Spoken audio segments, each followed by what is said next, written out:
ಭಾಗ್ಯೋದ ಭಾಗ್ಯೋದಯವಾಗಿ ಅಭ್ಯಾಸವು ಸಹಾಯ ಮಾಡಿದಾಗ ನಾವು 8ನೇ ಗ್ರಂಥಿಗೆ ಬಂದೆವು. ಈಗ ಇಲ್ಲಿ ದೃಶ್ಯವೇ ಬದಲಾಯಿತು. 7ನೇ ಗ್ರಂಥಿಯಲ್ಲಿ ಪ್ರಾಪ್ತವಾದ ದಶೆಗಳ ಸೂಕ್ಷ್ಮ ರೂಪವು ಇಲ್ಲಿ ದೊರೆಯಿತು. ಅಭ್ಯಾಸಿಗೆ ಸಂಸಾರವು ಸ್ವಪ್ನದಂತೆ ಎಂಬ ಅನುಭವ ಬರುವುದು. ಇದು ಪ್ರಕೃತಿಯ ಕ್ರೀಡಾ ಸ್ಥಳ. ಇಲ್ಲಿಗೆ ಬಂದ ಮೇಲೆ ವೈರಾಗ್ಯವು ಸುದೃಢವಾಗುವುದು. ಇದನ್ನ ಅಂಡರ್ಲೈನ್ ಮಾಡ್ಕೊಂಡ್ರೆ ಆ 3 ಲೈನ್ ಇದೆಯಲ್ಲ. ಸೊ ಅಭ್ಯಾಸಿಗೆ ಸಂಸಾರವು ಸ್ವಪ್ನದಂತೆ ಎಂದು ಅನುಭವ ಬರುವುದು. ಪ್ರಕೃತಿಯ ಕ್ರೀಡಾ ಸ್ಥಳ ಅಂತ ಅನಿಸುತ್ತೆ ಪ್ರಪಂಚ. ಇಲ್ಲಿಗೆ ಬಂದ ಮೇಲೆ ವೈರಾಗ್ಯ ಸದೃಢವಾಗುತ್ತೆ. ಇಲ್ಲಿಂದ ಮುಂದೆ ವೈರಾಗ್ಯದ ಸುಳಿವಿಲ್ಲವಾದರೂ ಅದರ ರೂಪವು ಬದಲಾಗುವುದು. ಇಲ್ಲಿ ವೈರಾಗ್ಯವು ಪರಿಪಕ್ವವಾಗುವುದು. ಪ್ರತಿಯೊಂದು ವಸ್ತುವು ಹಗುರಾಗಿ ಕಾಣುವುದು. ವಿಚಾರದಲ್ಲಿ ಭಾರವಿರುವುದಿಲ್ಲ. ಅದೆರಡು ಲೈನು ಅಂಡು ಮಾಡಿಕೊಳ್ಳ್ರಿ. ಪ್ರತಿಯೊಂದು ವಸ್ತುವು ಹಗುರಾಗಿ ಕಾಣುವುದು. ವಿಚಾರದಲ್ಲಿ ಭಾರವಿರುವುದಿಲ್ಲ. ಅಭ್ಯಾಸಿಯು ಶಾಂತಿ, ಸ್ಥಿರತೆ ಮತ್ತು ಸಮಾಧಾನಗಳನ್ನು ಅನುಭವಿಸುವರು. ಈ ಶಾಂತಿಯು ಹೆಚ್ಚುತ್ತಾ ಹೆಚ್ಚುತ್ತಾ ಕೊನೆಗೆ ವಾಸ್ತವಿಕತೆಯಲ್ಲಿ ಪರಿವರ್ತನೆ ಹೊಂದುವ ದಶೆಯ ಆನಂದವನ್ನು ಸವಿಯುವನು. ಸೊ ಶಾಂತಿ, ಸ್ಥಿರತೆ ಮತ್ತೆ ಸಮಾಧಾನ ಈ 3 ಕೂಡ ಇಲ್ಲಿ ಸಿಗುತ್ತೆ. ಶಾಂತಿ ಅನ್ನೋದು ಹೆಚ್ಚುತ್ತಾ ಹೋಗುತ್ತೆ. ನಾವು 2ನೇ ಬಿಂದುನಲ್ಲೂ ಶಾಂತಿನ ಅನುಭವ ಮಾಡಿದ್ವಿ. ಇಲ್ಲಿ ಸೂಕ್ಷ್ಮತಮವಾದಂಥ ಶಾಂತಿ.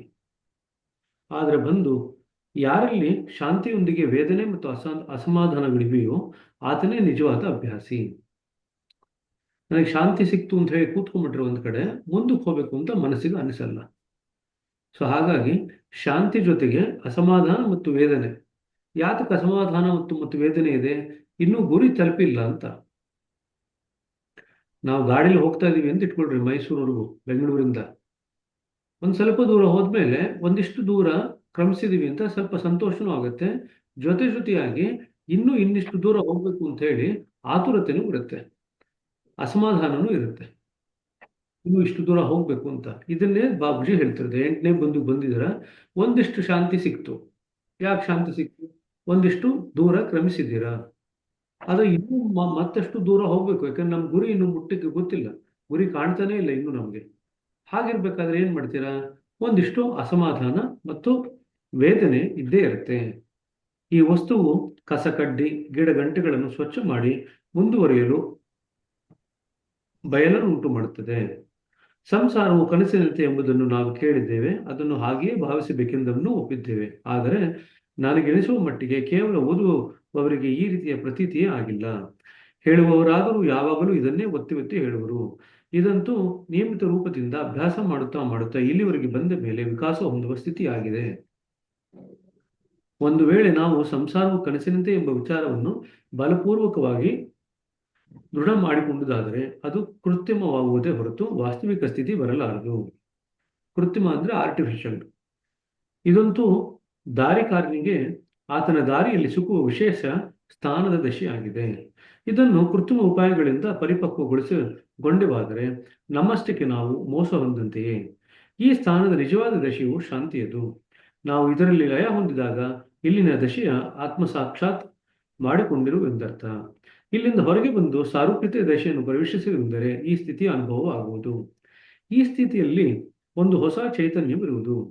ಬೇಸಿಗೆಯ ದಿನಗಳಲ್ಲಿ ಬಿಸಿಲಿನ ಛಳದಿಂದ ಪೀಡಿತನಾದ ಮನುಷ್ಯನೊಬ್ಬನು ನದಿಯಲ್ಲಿ ಮುಳುಗಿ ಸ್ನಾನ ಮಾಡಿ ಬಂದ ನಂತರ ಹೇಗೆ ಸ್ಫೂರ್ತಿಯನ್ನು ಅನುಭವಿಸುವನೋ ಹಾಗೆ ಈ ಸ್ಥಿತಿ ಇದೆ.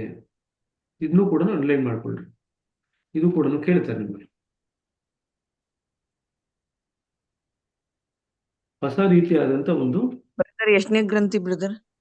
8ನೇ ಗ್ರಂಥಿ 300ನೇ ಪುಟ. ಈ ಸ್ಥಿತಿಯಲ್ಲಿ ಹೊಸ ಚೈತನ್ಯವಿರುವುದು. ಬೇಸಿಗೆಯ ದಿನಗಳಲ್ಲಿ ಹೇಗೆ ಅನುಭವ ಇರುತ್ತೆ ಅಂತಂದ್ರೆ, ಬೇಸಿಗೆಯ ದಿನಗಳಲ್ಲಿ ಬಿಸಿಲಿನ ಜಳದಿಂದ ಪೀಡಿತನಾದ ಮನುಷ್ಯನೊಬ್ಬನು ನದಿಯಲ್ಲಿ ಮುಳುಗಿ ಸ್ನಾನ ಮಾಡಿ ಬಂದ ನಂತರ ಹೇಗೆ ಸ್ಫೂರ್ತಿಯನ್ನು ಅನುಭವಿಸುವನೋ ಹಾಗೆ ಈ ಸ್ಥಿತಿ ಇದೆ. ಈಗ ನಾವು ಸಾರೂಪ್ಯತೆಯ ದಶೆಯ ಬಂದವು ಅಥವಾ ಇಲ್ಲಿಯ ಜೀವನದಲ್ಲಿ ಜೀವ ಪಡೆದೆವೆಂದು ಹೇಳಬಹುದು. ಈ ಜೀವನವನ್ನು ಲಯಗೊಳಿಸಿದಾಗ ಉಂಟಾಗುವ ಸ್ಥಿತಿಯು ನಾವು 9ನೇ ಗ್ರಂಥಿಯನ್ನು ಮುಟ್ಟುವ ಶುಭ ಸಂದೇಶವನ್ನು ಈಯುವುದು. 9ನೇ ಗ್ರಂಥಿ. ಈಗ ನಾವು 9ನೇ ಗ್ರಂಥಿಯನ್ನು ಪ್ರವೇಶಿಸುವುದು. ನಮ್ಮ ಅನುಭವದ ರೂಪವು ಬದಲಾಯಿತು.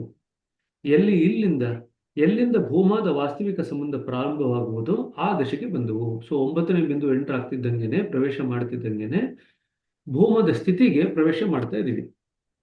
ಅಂದ್ರೆ ಇನ್ನೂ ಭೂಮಾನ ಮುಟ್ಟಿಲ್ಲ. ಭೂಮದ ಕ್ಷೇತ್ರ ಅಂತ ಏನು ಹೇಳ್ತೀವಲ್ಲ, ಆ ಕ್ಷೇತ್ರದಲ್ಲಿ ಇವಾಗ ನಾವು ಪ್ರವೇಶ ಮಾಡಿದ್ದೇವೆ. ಒಂದು ಬೇರೆ ಪ್ರಪಂಚದಲ್ಲಿ ನಮ್ಮ ಹೊಸ ಜನ್ಮವಾಯಿತೆಂಬುದನ್ನು ಅನುಭವಿಸುವ ಲೋಕವನ್ನು ನಾವೀಗ ಪ್ರವೇಶಿಸುವೆವು. ಸೊ ಬೇರೆ ಲೋಕದಲ್ಲಿ ನಮಗೆ ಹೊಸ ಜನನ ಆಗಿದೆ ಅಂತ ನಮಗನ್ಸ್ಲಿಕ್ಕೆ ಶುರು ಆಗುತ್ತೆ. ಇದರಲ್ಲಿ ಪ್ರಸಾರ ಹೊಂದಿ ರಸಾಸ್ವಾದನೆ ಮಾಡುತ್ತಾ ಮಾಡುತ್ತಾ ನಾವು ಪುನರ್ಜನ್ಮ ಹೊಂದಿದ ಲೋಕವು ಯಾರೆಂಬುದನ್ನು ಅರಿವಾಗುವುದು.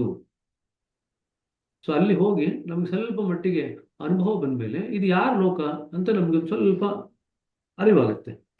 ಅದರ ಗುರುತನ್ನು, ಅನುಮಾನವನ್ನು ಹೃದಯವು ತೋರಿಸತೊಡಗುವುದು. ಒಡೆಯನ ಇರುವಿಕೆಯನ್ನು ಗ್ರಹಿಸತೊಡಗುವುದು.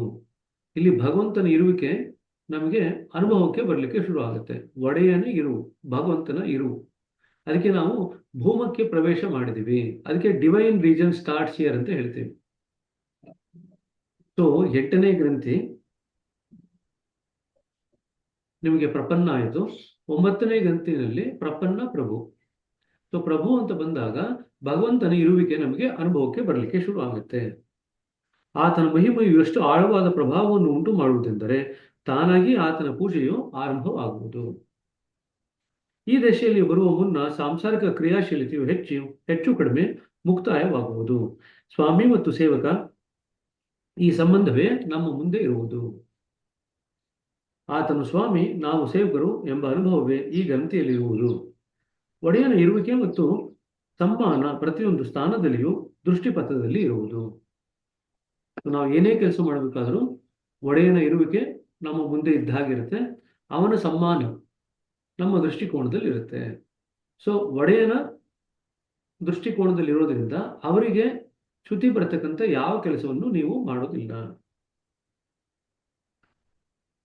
ಒಂದು ವಿಚಿತ್ರ ರೀತಿಯ ಅಧೀನತೆಯ ದಶೆಯು ನಮ್ಮದಾಗುವುದು. ಸ್ವಭಾವದಲ್ಲಿ ಒಂದು ವಿಲಕ್ಷಣವಾದ ಮಾರ್ಧವವಿದೆ. ದ್ವೇಷಭಾವವು ನಷ್ಟವಾಗುವುದು. ವಾಸ್ತವದಲ್ಲಿ ಇಲ್ಲಿ ಈಶ್ವರನನ್ನು ಗುರುತಿಸುವ ಮೊದಲನೆಯ ಮೆಟ್ಲು ಆರಂಭವಾಗುವುದು. ಅದಕ್ಕೆ ಇದನ್ನ ಪ್ರಪನ್ನ ಪ್ರಭು ಅಂತ ಕರಿತೀವಿ.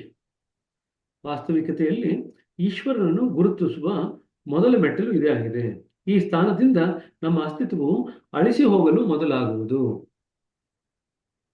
ಸೊ ಯಾವಾಗ ಭಗವಂತನ ಇರುವಿಕೆ ನಮಗೆ ಅರಿವಿಗೆ ಬರುತ್ತೋ ನಮ್ಮ ಇರುವಿಕೆ ಅಳಿಸಿ ಹೋಗ್ಲಿಕ್ಕೆ ಶುರು ಆಗುತ್ತೆ.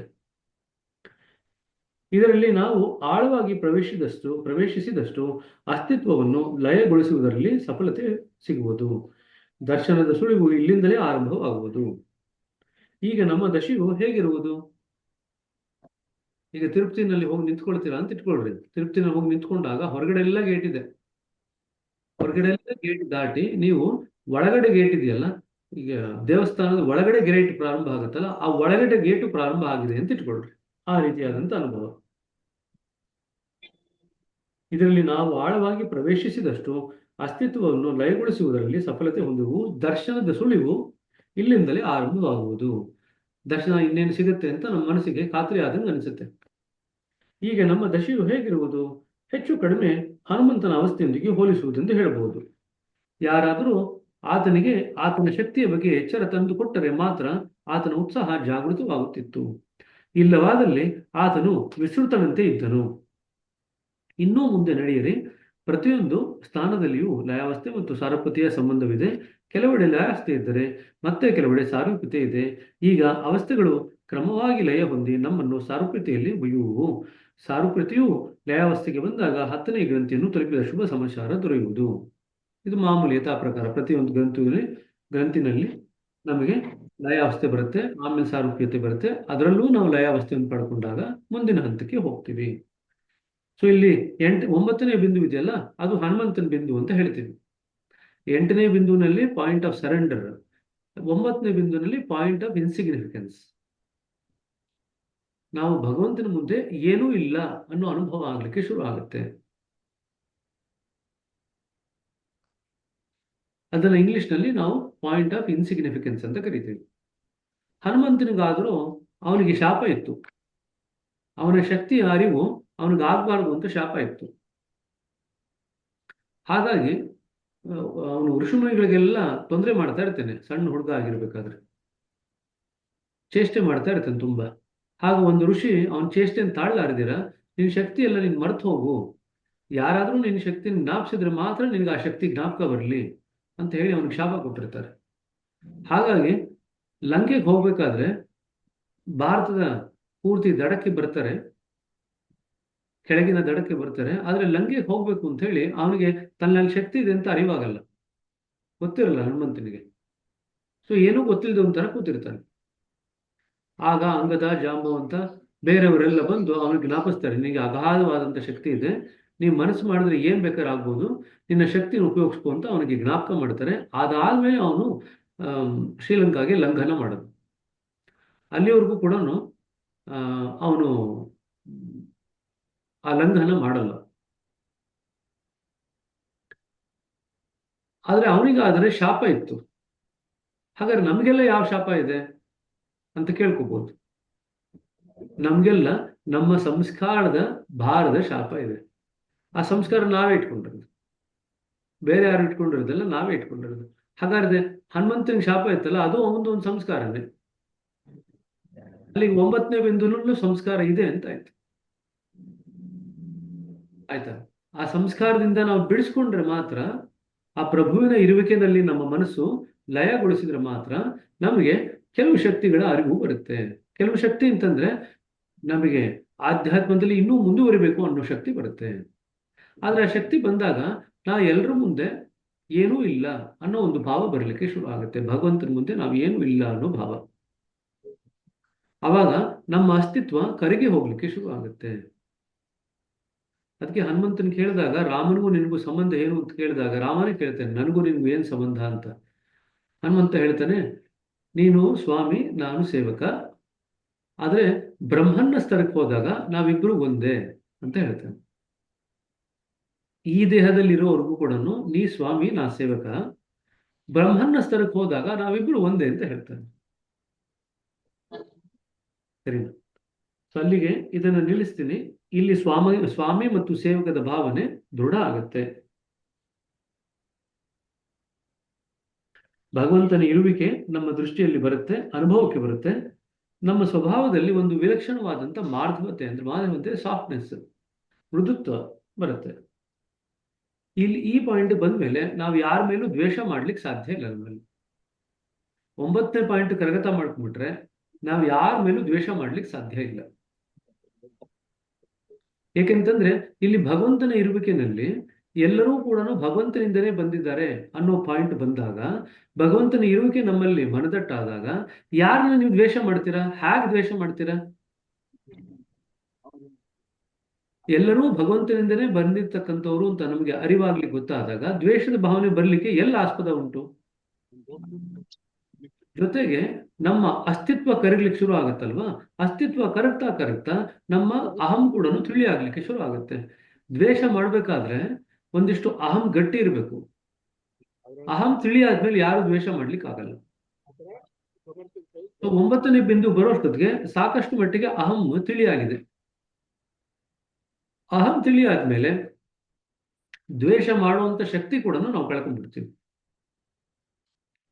ನೀವು ದ್ವೇಷ ಮಾಡ್ಬೇಕಂದ್ರೆ ಮತ್ತಷ್ಟು ವಾಪಸ್ ಕೆಳಗೆ ಬರ್ಬೇಕು. ಅಹಂ ಬೆಳೆಸ್ಕೊಂಡು ನೀವು ಕೆಳಗಡೆ ಬಂದ್ರೆ ನೀವು ಆವಾಗ ಯಾರನ್ನಾನು ದ್ವೇಷ ಮಾಡಬಹುದು. ಆದ್ರೆ ಈ ಒಂದು ಸ್ಥಿತಿ ಬಂದು ಅದರ ಒಂದು ಮೃದುತ್ವ ನಮ್ಗೆ ಅನುಭವಕ್ಕೆ ಬಂದ್ಮೇಲೆ ಕೆಳಗಡೆ ಇಳಿಬೇಕು ಅಂತ ಅನ್ಸೋದೇ ಇಲ್ಲ. ಇಲ್ಲೇ ಚೆನ್ನಾಗಿದೆಯಲ್ಲ, ಇಲ್ಲೇ ಇದ್ಬೋಣ ಅಂತ ಅನ್ಸುತ್ತೆ. ಇನ್ನೂ ಮುಂದಕ್ಕೆ ಏನಿದೆ ಅಂತ ಕುತೂಹಲ ಹುಟ್ಟುತ್ತೆ. ಸೊ ಭಗವಂತ ಅಲ್ಲಿಂದ ಎಳಿತಾ ಇರ್ತಾನೆ, ಮನಸ್ಸು ಎಳಿತಾ ಇರ್ತಾನೆ. ನಮ್ಗೆ ಅವಾಗ ಕೆಳಗಡೆ ಹೋಗ್ಬೇಕು ಅಂತ ಜಾಸ್ತಿ ಅನ್ಸಲ್ಲ, ಯಾವಾಗಲೂ ಮೇಲ್ಗಡೆನೇ ಇರೋಣ ಅಂತ ಅನ್ಸುತ್ತೆ. ನಮ್ಮ ಹೃದಯದಲ್ಲಿ ಮೃದುತ್ವ ಇರುತ್ತೆ. ಸೊ ಯಾವುದು ಎಷ್ಟು ಮಟ್ಟಿಗೆ ಮೃದುತ್ವ ಇರುತ್ತೆ ಅಂತಂದ್ರೆ, ಇಲ್ಲಿ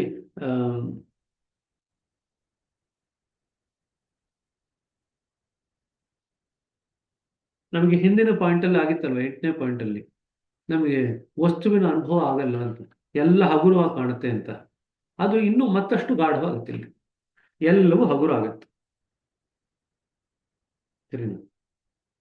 ವಿಚಾರದಲ್ಲಿ ಭಾರವಿರುವುದಿಲ್ಲ, ಪ್ರತಿಯೊಂದು ವಸ್ತುವು ಹಗುರಾಗಿ ಕಾಣುವುದು ಅಂತ 8ನೇ ಬಿಂದುನಲ್ಲಿ ಓದಿದ್ವಿ. ಅದು ಮತ್ತಷ್ಟು ತಿಳಿಯಾದ್ರೆ ಏನಾಗುತ್ತೆ? ಎಲ್ಲ ವಸ್ತು ಇನ್ನೂ ಭಾರ ಇಲ್ಲ ಅಂತ ಅನಿಸುತ್ತೆ, ಇನ್ನೂ ಹಗುರವಾಗಿದೆ ಅಂತ ಅನಿಸುತ್ತೆ ಪ್ರತಿಯೊಂದು ವಸ್ತು. ಜೊತೆಗೆ ನಮ್ಗೆ ಯಾವುದೇ ವಿಚಾರ ಬಂದರೂ ಕೂಡ ಬಹಳಷ್ಟು ತಿಳಿಯಾಗುತ್ತೆ. ಇನ್ಫ್ಯಾಕ್ಟ್ ವಿಚಾರ ಬರೋದು ಕೂಡ ಈಗ ಸಾಕಷ್ಟು ಕಡಿಮೆ ಆಗಲಿಕ್ಕೆ ಶುರು ಆಗುತ್ತೆ 9ನೇ ಬಿಂದುವಿನಲ್ಲಿ. ಯಾವುದೇ ವಿಚಾರ ಬಂದರೂ ಕೂಡ ಅದು ಭಾರ ಇಲ್ಲ ಅಂತ ಅನಿಸುತ್ತೆ ನಮ್ಗೆ. ಸೊ 8ನೇ ಬಿಂದುವಿನಲ್ಲಿ ಏನಾಗುತ್ತೆ, 9ನೇ ಬಿಂದುಗೆ ಬಂದಾಗ ಅದು ಮತ್ತಷ್ಟು ಸೂಕ್ಷ್ಮವಾಗಿ ನಮ್ಮ ಅನುಭವಕ್ಕೆ ಬರುತ್ತೆ. ಇದಿಷ್ಟು 8 ಮತ್ತು 9ನೇದು. ಇನ್ನು ಏನಾದ್ರು ಪ್ರಶ್ನೆ ಇದ್ರೆ ಕೇಳ್ಬಿಡಿ, ಇಲ್ಲ 10ನೇದು ಗ್ರಂಥಿ ಮುಗಿಸ್ಬಿಡ್ತೀನಿ, ಆಮೇಲೆ ಏನಾದ್ರು ಪ್ರಶ್ನೆಗಳಿದ್ರೆ ತಗೋಬೋಣ. ಈಗ ನಾವು 10ನೇ ಗ್ರಂಥಿಗೆ ಬಂದವು. 9ನೇ ಗ್ರಂಥಿಯ ದಶೆ ಬದಲಾಗಿ ಅದರ ದಾರಿ ಬೇರೆ ಕಡೆಗೆ ತಿರುಗಿತು. ಸೇವೆಯು ಎಷ್ಟರ ಮಟ್ಟಿಗೆ ಮೈಗೂಡಿತೆಂದರೆ ಒಡೆಯನ ಮನೆಯನ್ನು ತಮ್ಮ ಮನೆ ಎಂದು ತಿಳಿಯತೊಡಗಿದವು. ಬಾಬೂಜಿ ಅವರಿಗೆ ಮನೆಯಲ್ಲಿ ಒಂದು ಮೇಡ್ ಸರ್ವೆಂಟ್ ಇದ್ರು, ಒಂದು ಆಕೆ ಇದ್ರು. ಮನೆ ಕೆಲಸದವಳು ಮನೆ ಕೆಲಸ ಎಲ್ಲ ಮಾಡ್ಕೊಂಡು ಹೋಗ್ತಾ ಇದ್ಲಿ. ಸಣ್ಣ ವಯಸ್ಸಿಂದ ಬಾಬೂಜಿನ ನೋಡಿದ್ಲಿ. ಹಲವಾರು ವರ್ಷದಿಂದ ಅವ್ರ ಮನೆಯಲ್ಲೇ ಕೆಲಸ ಮಾಡ್ತಿದ್ಲಿ. ಅವಳಿಗೆ ಬಾಬೂಜಿ ಮೇಲೆ ಎಷ್ಟು ಅಧಿಕಾರ ಅಂತಂದ್ರೆ, ಯಾರು ಬೈದಿದ್ರು ಕೂಡ ಎಲ್ಲರ ಮುಂದೆ ಬಾಬೂಜಿಗೆ ಬೈಯೋಳು. ಆ ಬೈಯುವಂಥದ್ದು ಯಾಕಾಗತ್ತೆ ಅಂತಂದ್ರೆ, ಬಾಬೂಜಿ ತನ್ನ ಜೊತೆಗಾರ ಅಥವಾ ತನ್ನ ಮಗ ಇದ್ದಂಗೆ ಅಂತ ಅವ್ರಿಗೊಂದು ಸಂಬಂಧ ಸ್ಥಾಪನೆ ಮಾಡ್ಕೊಂಡಿದ್ದು ಲೌಕಿಕ ಸ್ತರದಲ್ಲಿ ಬಾಬೂಜಿ ಜೊತೆಗೆ. ಸೊ ಆ ಒಂದು ಸಲಿಗೆಯಿಂದ ಬಾಬೂಜಿನ ಬೈಯೋಳು. ಅಲ್ಲಿ ಬಂದವ್ರಿಗೆಲ್ಲ ಆಶ್ಚರ್ಯ ಆಗೋದು, ಬಾಬೂಜಿ ಇವ್ರುಗಳೆಲ್ಲ ಬಯಸ್ಕೊಳ್ತಾ ಇದ್ದಾರಲ್ಲ ಅಂತ. ಅವಳು ಯಾಕೆ ಬೈಯೋಳು ಅಂತಂದ್ರೆ, ಅವಳಿಗೆ ಸಲಿಗೆ ಇತ್ತು, ಸಣ್ಣ ವಯಸ್ಸಿಂದ ಬಾಬೂಜಿ ನೋಡಿದಂತ ಸಲಿಗೆ. ಆ ಕಾರಣಕ್ಕೆ ಬೈಲಿಕ್ಕೆ ಅವಳಿಗೆ ಸ್ವಯಂ ಆಗಿ ಅಧಿಕಾರ ಇತ್ತು ಅಂತ ಅವಳು ಅನ್ಕೊಂಡಿದ್ಲು. ಇಲ್ಲಿ ನೋಡಿದ್ರೆ ಬಾಬೂಜಿ ಆ ಒಂದು ಯಾವುದು ಕೇಂದ್ರದವರೆಗೂ ಹೋಗಿ ತಮ್ಮ ಲಯ ಅವಸ್ಥೆಯನ್ನು ಸ್ಥಾಪನೆ ಮಾಡಿಕೊಂಡು ವಾಸ್ತವಿಕ ಜೀವನದಲ್ಲಿ ನೆಲೆಯಾಗಿದ್ದಾರೆ, ಇನ್ ರಿಯಲ್ ಲೈಫ್. ಇಲ್ಲಿ ನೋಡಿದ್ರೆ ಇವಳು ಮನೆ ಗೆಳಿಸ್ತವಳು ಬಾಬೂಜಿನ ಬೈತಾ ಇದ್ದಳು. ಸೊ ಇದು ಈ ರೀತಿ ಆಗತ್ತೆ. ಇಲ್ಲಿ ನಮ್ಗೆ 10ನೇ ಬಿಂದುನಲ್ಲಿ ಅದೇ ಆಗುತ್ತೆ. ಈಗ ಸ್ವಾಮಿಯ ಲೋಕಕ್ಕೆ ಪ್ರವೇಶ ಮಾಡಿದ್ವಿ. ಸ್ವಾಮಿ ಲೋಕದಲ್ಲಿ ಪ್ರವೇಶ ಮಾಡಿದ್ಮೇಲೆ ಸ್ವಾಮಿ ಲೋಕದಲ್ಲಿ ಇರೋದೆಲ್ಲ ನಂದೇ ಅಂತ ಅನ್ಸ್ಲಿಕ್ಕೆ ಶುರು ಆಗುತ್ತೆ. ಆ ಮನೆ ಗೆಲ್ಸೋಳಿಗೆ ಆ ಮನೆಯಲ್ಲಿರೋದೆಲ್ಲ ನಂದು, ಮನೆಯವರೆಲ್ಲ ನನ್ನವರೇ ಅಂತ ಹೇಗೆ ಅನಿಸ್ಲಿಕ್ಕೆ ಶುರು ಆಗುತ್ತೋ ಆ ಥರ ನಮಗೂ ಕೂಡ ಭಗವಂತ ಲೋಕದಲ್ಲಿ ಇರೋದೆಲ್ಲ ನಮ್ದೇ ಅಂತ ಅನಿಸ್ಲಿಕ್ಕೆ ಶುರು ಆಗುತ್ತೆ. ಅರ್ಥಾತ್ ನಮ್ಮಲ್ಲಿ ಸ್ವಾಮಿತ್ವದ ಗಂಧವು ಸ್ವಲ್ಪ ಮಟ್ಟಿಗೆ ಬರತೊಡಗಿದೆಂದು ಹೇಳಲಡ್ಡಿ ಇಲ್ಲ. ಸೊ ಈಗ ಸೇವಕ ಅಂತಂತಿತ್ತು 9ನೇ ಬಿಂದುವಿನಲ್ಲಿ, 10ನೇ ಬಿಂದು ಬಂದಿದ ತಕ್ಷಣ ಸ್ವಾಮಿತ್ವ ಬರ್ಲಿಕ್ಕೆ ಶುರು ಆಗುತ್ತೆ ನಮ್ಗೆ. ಆದರೆ ಇದು ಕೃತ್ರಿಮವೇನಲ್ಲ. ಈ ದಶೆಯು 10ನೆಯ ಗ್ರಂಥಿಯದು. ಅಲ್ಲಿಗೆ ಮುಟ್ಟಿದ ನಂತರ ಇದು ತಾನಾಗಿಯೇ ಬರಲೇಬೇಕು. ಸ್ವಾಮಿಯ ಸಾಮೀಪ್ಯ ಹೆಚ್ಚುವುದರಿಂದ ಆತನ ಪ್ರಭಾವವು ನಮ್ಮಲ್ಲಿ ಅನುಭವಕ್ಕೆ ಬರತೊಡಗುವುದು. ಯಾವ ರೀತಿ ನದಿಯ ಹತ್ತಿರ ಹೋದ ಬಳಿಕ ಅದರ ಪ್ರಭಾವವನ್ನು ಕಂಡು ನಮ್ಮೊಳಗೆ ತಾನಾಗಿಯೇ ತರಂಗಗಳು ಹೇಳುವವೋ ಅದೇ ದಶೆಯು ನಮ್ಮದಾಗುವುದು. ನೋಡಿ, ಮತ್ತೆ ನದಿಯ ಎಕ್ಸಾಂಪಲ್ ಕೊಡ್ತಿದ್ದಾರೆ. ಹಿಂದಿನದ್ರಲ್ಲಿ ಏನು ಹೇಳಿದ್ರು, ನದಿಯಲ್ಲಿ ಮುಳುಗಿ ಹೇಳ್ದಂಗೆ ಅಂತ ಹೇಳಿದ್ರು. ಎಲ್ಲಿ ನೀವು 8ನೇ ಗ್ರಂಥಿನಲ್ಲಿ ಏನಿತ್ತು, ಒಂದು ಬೇಸಿಗೆ ದಿನಗಳಲ್ಲಿ ಬಿಸಿಲಿನ ಝಳದಿಂದ ಪೀಡಿತನಾದ ಮನುಷ್ಯನೊಬ್ಬನು ನದಿಯಲ್ಲಿ ಮುಳುಗಿ ಸ್ನಾನವನ್ನು ಮಾಡಿದ ನಂತರ ಹೇಗೆ ಸ್ಫೂರ್ತಿಯನ್ನು ಅನುಭವಿಸುವನು ಹಾಗೆ ಅಂತ ಹೇಳಿದ್ರು. ಹೊಸ ಪ್ರಜ್ಞೆ ಉಂಟು 8ನೇ ಬಿಂದುನಲ್ಲಿ. 10ನೇ ಬಿಂದುನಲ್ಲೂ ನದಿ ಎಕ್ಸಾಂಪಲ್ ಕೊಡ್ತಾ ಇದ್ದಾರೆ. ಯಾವ ರೀತಿ ನದಿಯ ಹತ್ರ ಹೋದ್ರೆ ಅದರ ಪ್ರವಾಹವನ್ನು ಕಂಡು ನಮ್ಮೊಳಗೆ ತರಂಗಗಳು ಏಳುವೋ ಅದೇ ರೀತಿ ನಮ್ಮ ದಶೆ ಆಗುವುದು. ಅಭ್ಯಾಸಿಯು ತನ್ನ ಸಮ್ಮಾನವನ್ನೇ ತಾನೇ ಆರಂಭಿಸುವನು. ಇದು ರಾಮಕೃಷ್ಣ ಪರಮಹಂಸರಿಗೂ ಒಂದ್ಸತಿ ಬಂದಿತ್ತು ಅಂತ ಹೇಳಿದೆ. ಅವ್ರು ತಮ್ಮ ಪೂಜೆ ತಾವೇ ಮಾಡ್ಕೊಳ್ತಾ ಇದ್ರು. ಅವ್ರನ್ನ ನೋಡಿದವರು ಇವ್ರಿಗೇನೋ ಹುಚ್ಚಿಡ್ದಿದೆ ಅಂತ ಹೋಗಿ ಅವ್ರು ಹೇಳಿದ್ರು. ಆ ದೇವಸ್ಥಾನದ ಮಾಲೀಕರಿಗೆ ಹೋಗಿ ಹೇಳ್ತಾರೆ, ರಾಮಕೃಷ್ಣ ಪರಮಹಂಸರಿಗೆ ಏನೋ ಆಗ್ಬಿಟ್ಟಿದೆ, ಮತಿ ಭ್ರಮಣೆ ಆಗ್ಬಿಟ್ಟಿದೆ, ಅವ್ರು ತಮ್ಮ ಮೇಲೆ ತಾವೇ ಪೂಜೆ ಮಾಡ್ಕೊಳ್ತಾ ಇದ್ದಾರೆ ಅಂತ. ಸೊ ಇದೇ ಸ್ಥಿತಿ 10ನೇ ಬಿಂದುವಿನ ಸ್ಥಿತಿಯದು. ಅಥವಾ ಹೀಗೆ ಹೇಳಬಹುದು, ಚಂದನದ ಸುಗಂಧಕ್ಕಾಗಿ ನಾವು ಮರದ ಬಳಿಗೆ ಹೋಗಬಹುದು. ಸೊ ನೀವು ಸ್ಯಾಂಡಲ್ವುಡ್ ಟ್ರೀ ಇರ್ತಲ್ವ, ಗಂಧದ ಮರದ ವಾಸನೆ ಬೇಕಂತಂದ್ರೆ ಗಂಧದ ಮರದ ಹತ್ರನೂ ಹೋಗ್ಬೋದು. ಆದರೆ ಅದೇ ಚಂದನವನ್ನು ತೇದು ಹಣೆಗೆ ಹಚ್ಚಿಕೊಂಡಾಗ ಸುಗಂಧವು ನಮ್ಮ ಸಮೀಪವೇ ಇರುವುದರಿಂದ ನಾವು ಇದ್ದಲ್ಲಿಯೇ ಅದರ ಆನಂದವನ್ನು ಸವಿಯತೊಡಗುವುದು. ಅದೇ ಗಂಧದ ಮರ ತಗೊಂಡ್ಬಂದು ಅದನ್ನು ತೇದು ನಾವು ಮೈಗೆಲ್ಲ ಬೆಳ್ಕೊಂಡ್ರೆ ನಾವೆಲ್ಲೂ ಹೋಗುವಂತ ಅಗತ್ಯ ಇಲ್ಲ. ನಾವಿಲ್ಲ ಇದ್ದಲ್ಲಿಯೇ ಸುಗಂಧವನ್ನು ಅನುಭವಿಸ್ತೀವಿ. ಇದು ಅದೇ ತರನೇ. ನಾವು ಮುಂಚೆ ಏನ್ ಮಾಡ್ತಿದ್ವಿ, ಗಂಧದ ಮರನ ಹುಡ್ಕೊಂಡು ಹೋಗ್ತಾ ಇದ್ವಿ, ಅದು ಭಗವಂತನ ಹೊರಗಡೆ ಹುಡ್ಕೊಂಡು ಹೋಗೋದು. ಈಗೇನಾಗಿದೆ, ಭಗವಂತನ ಇರುವಿಕೆ ನಮ್ಮಲ್ಲೇ ನಮಗೆ ಅನುಭವಕ್ಕೆ ಬಂದ್ಮೇಲೆ ನಾವೆಲ್ಲೂ ಹುಡ್ಕೊಂಡು ಹೋಗುವಂತ ಅಗತ್ಯ ಇಲ್ಲ. ಹಾಗಾಗಿ ನಮ್ಗೆ ಆ ಸುವಾಸನೆ ಒಳಗಡೆಯಿಂದನೇ ಬರ್ತಾ ಇದೆ. ಈಗ ನಾವು ಆತನ ಮನೆಯನ್ನು ತಲುಪಿದೆವು. ಅಲ್ಲಿಂದ ತಂಪು ಸೋಂಕ ಹತ್ತಿತು. ಯಾವನೋ ಸೇವಕನೊಬ್ಬ ತನ್ನ ಪ್ರತೀಕ್ಷೆಯಲ್ಲಿ ಇರುವೆನೆಂದು ಸ್ವಾಮಿಗೂ ಈಗ ಅನುಭವ ಬರತೊಡಗಿತು. ಸಾಮೀಪ್ಯವು ಇನ್ನೂ ದೂರವಿದ್ದರೂ ಸಮರೂಪತೆಯು ಹೆಚ್ಚತೊಡಗಿತು. ಈಶ್ವರನ ಕಾರ್ಯ ಇಲ್ಲಿಗೆ ಮುಗಿಯಿತು. ಯಾವ ಈಶ್ವರ? ಈ ಜಗತ್ ಸೃಷ್ಟಿಕರ್ತ ಇದಲ್ಲ ಈಶ್ವರ. ಸೃಷ್ಟಿಯ ಲೋಕದ ಈಶ್ವರ ಇದಲ್ಲ. ಈ ವಿಶ್ವದ ಸೃಷ್ಟಿ ಏನಾಗಿದೆ, ನಮ್ಮ ಕಣ್ಣಿಗೆ ಕಾಣತಕ್ಕಂಥ ಸೃಷ್ಟಿ, ಆ ಈಶ್ವರನ ಸ್ಥಾನ ಇಲ್ಲಿಗೆ ಮುಗಿತು 10ನೇ ಬಿಂದುವಿನಲ್ಲಿ. ಇಲ್ಲಿಂದ ಮುಂದೆ ಆತನದು ಪ್ರವೇಶವಿಲ್ಲ, ಅವಂದು ಕೆಲಸ ಇಲ್ಲ. ನಾವು ಎಷ್ಟೋ ಸತಿ ನೋಡ್ತೀವಲ್ಲ, ಈಶ್ವರ ಧ್ಯಾನ ಮಾಡ್ತಾ ಇರ್ತಾನೆ. ನಾವು ಸಿನಿಮಾದಲ್ಲಿ ತೋರಿಸ್ತಾರೆ, ಯಾವಾಗ ಬ್ರಹ್ಮ ನೋಡಿದ್ರು ತೋರಿಸಿದ್ರು ಕೂಡ ಬ್ರಹ್ಮನು ಧ್ಯಾನ ಮಾಡ್ತಾ ಇರ್ತಾನೆ, ಈಶ್ವರನು ಧ್ಯಾನ ಮಾಡ್ತಿರ್ತಾನೆ. ಯಾರ ಕುರಿತು ಧ್ಯಾನ ಮಾಡ್ತಾರೆ ಅಂತ ಯಾರಾದ್ರೂ ಪ್ರಶ್ನೆ ಕೇಳಿದ್ರೆ ಇಲ್ಲಿ ಉತ್ತರ ಬರುತ್ತೆ ನಿಮಗೆ. ಅವರೂ ಕೂಡ ಭೂಮದ ಕುರಿತು ಧ್ಯಾನ ಮಾಡ್ತಾ ಇರ್ತಾರೆ ಅಷ್ಟೇ. ಇಲ್ಲಿಂದ ಮುಂದೆ ಆತನದು ಪ್ರವೇಶವಿಲ್ಲ. ಮುಂದುವರೆದಂತೆ ಭೂಮದ ಸಂಬಂಧವು ಆರಂಭವಾಗುವುದು. ನಮಗೆ ಭೂಮದ ಇರುವಿಕೆ ಅನುಭವ 9ನೇ ಬಿಂದುನಲ್ಲಾಯ್ತು. ಈಗ ಭೂಮದ ಜೊತೆಗೆ ನಮ್ಮ ಸಂಬಂಧ ಸ್ವಲ್ಪ ಮಟ್ಟಿಗೆ ಸ್ಥಾಪನೆ ಆಗ್ಲಿಕ್ಕೆ ಶುರು ಆಗುತ್ತೆ. ಹಾಗೂ ಬಂಧನದಿಂದ ಬಿಡುಗಡೆ ದೊರೆಯುವುದು. ಈ ಸ್ಥಾನದಲ್ಲಿ ತೀರ ವಿರಳ ಜನರೇ ಬರುವರು. ಇಲ್ಲಿ ಗಾಳಿಯ ಸುಳಿವಿಲ್ಲ, ಆದರೆ ಬಹಳ ಪರಿಶ್ರಮ ಹಾಗೂ ಅಭ್ಯಾಸದ ನಂತರ ದೊರೆಯುವ ಗಾಳಿ ಇದೆ.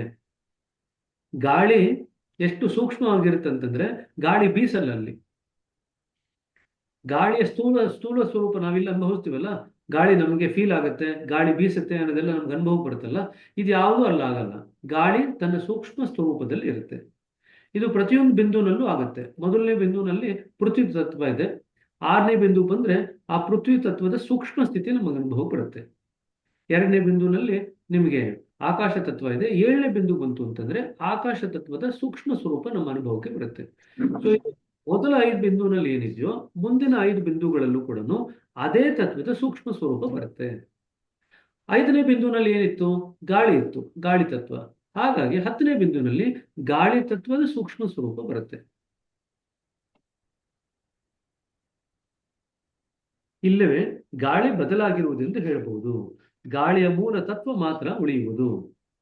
ನಾವು ಅದರೊಂದಿಗೆ ಮುಂದುವರಿಯಬೇಕಾಗುವುದು. ಈ ತತ್ವದಂಥದ್ದು ಶೂನ್ಯವೆನ್ನುವುದು ಉಚಿತವಾಗಲಿಕ್ಕಿಲ್ಲ. ಭೂಮಾದ ನೆರಳೆ ಎಂದರೂ ಯೋಗ್ಯ ವರ್ಣನೆಯಾಗಲಾರದು. ಕಾರಣವೆಂದರೆ ಅದು ಭಾವನೆ ಆಗುವುದು.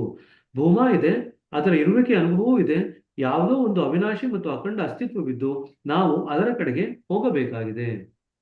ಸೊ ಈಗ ಯಾವುದೋ ಒಂದು ಅವಿನಾಶಿ ಮತ್ತು ಅಖಂಡವಾದ ಅಸ್ತಿತ್ವ ಇದೆ ಅಂತ ನಮಗೆ ಮನಸ್ಸಿಗೆ ಅನುಭವಕ್ಕೆ ಬರುತ್ತೆ.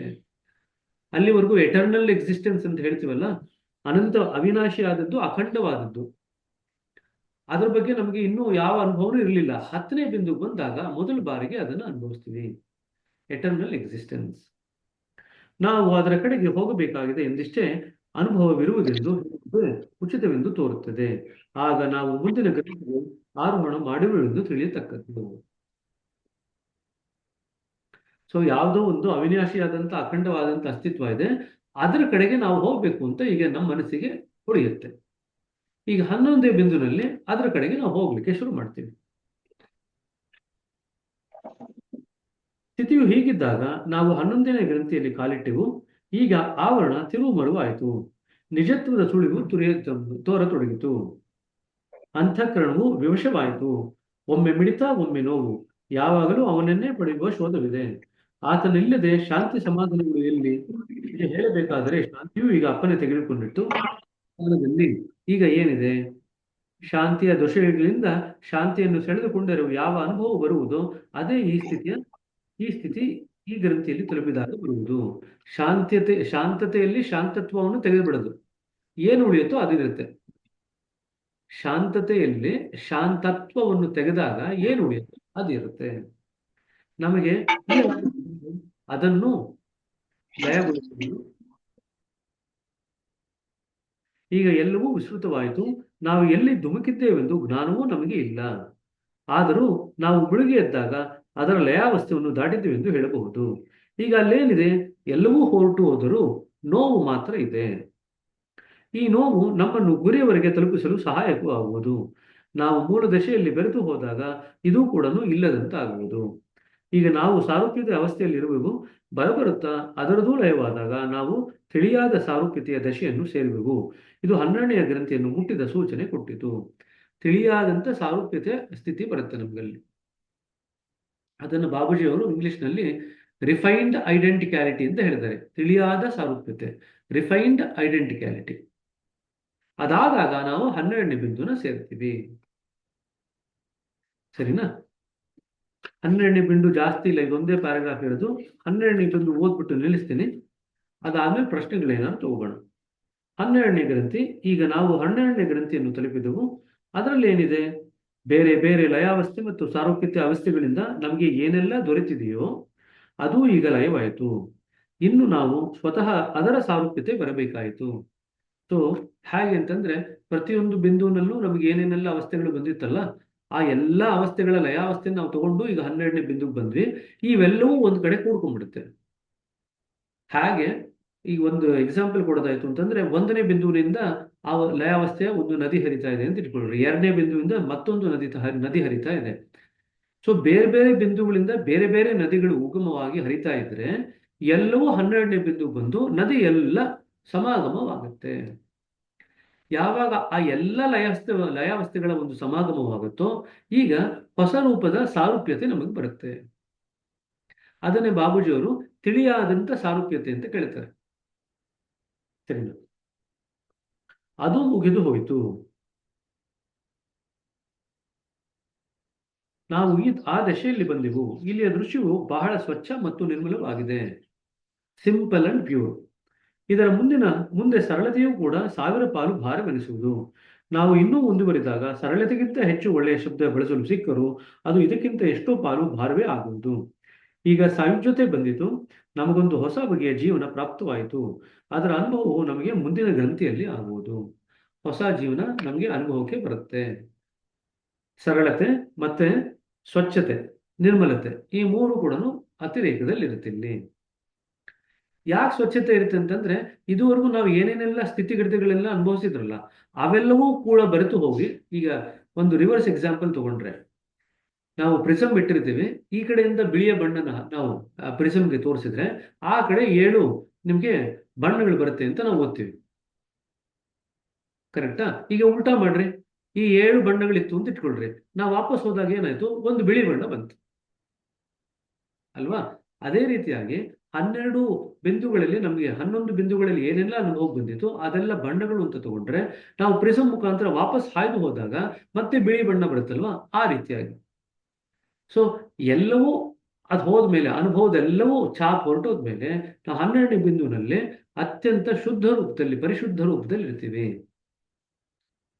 ಶುದ್ಧತೆ ಮತ್ತು ಸರಳತೆ ಮತ್ತು ನಿರ್ಮಲತೆ, ಈ ಮೂರೂ ಕೂಡ 12ನೇ ಬಿಂದುವಿನ ಒಂದು ಸ್ವರೂಪ. ಪ್ರೇಮವು ಅಧಿಕವಾಗಿರುತ್ತೆ. ಪ್ರೇಮ ವ್ಯಕ್ತ ಆಗಿದ್ದೀರಾ ನೀವು, ಪ್ರೇಮವೇ ನೀವಾಗಿದ್ದೀರಾ ಅಂತ ಬರೀತಾರೆ ದಾಜಿಯವರು. ವಿನಮ್ರತೆ ಅತಿ ಹೆಚ್ಚು ಎಷ್ಟಿರುತ್ತೆ ಅಂತಂದ್ರೆ, ವಿನಮ್ರತೆಯ ಮೂರ್ತಿ ಆಗಿದ್ದೀರಾ ನೀವು ಅಂತ ಬರೀತಾರೆ. ಸೊ ಸ್ವಚ್ಛತೆ, ಸರಳತೆ, ಪ್ರೇಮದ ಮೂರ್ತಿತ್ವ, ವಿನಮ್ರತೆಯ ಮೂರ್ತಿತ್ವ ಮತ್ತು ನಿರ್ಮಲತೆ, ಇದಿಷ್ಟು ಕೂಡ 12ನೇ ಬಿಂದುವಿನಲ್ಲಿ ಬರ್ತಕ್ಕಂಥ ಒಂದು ಸ್ಥಿತಿ.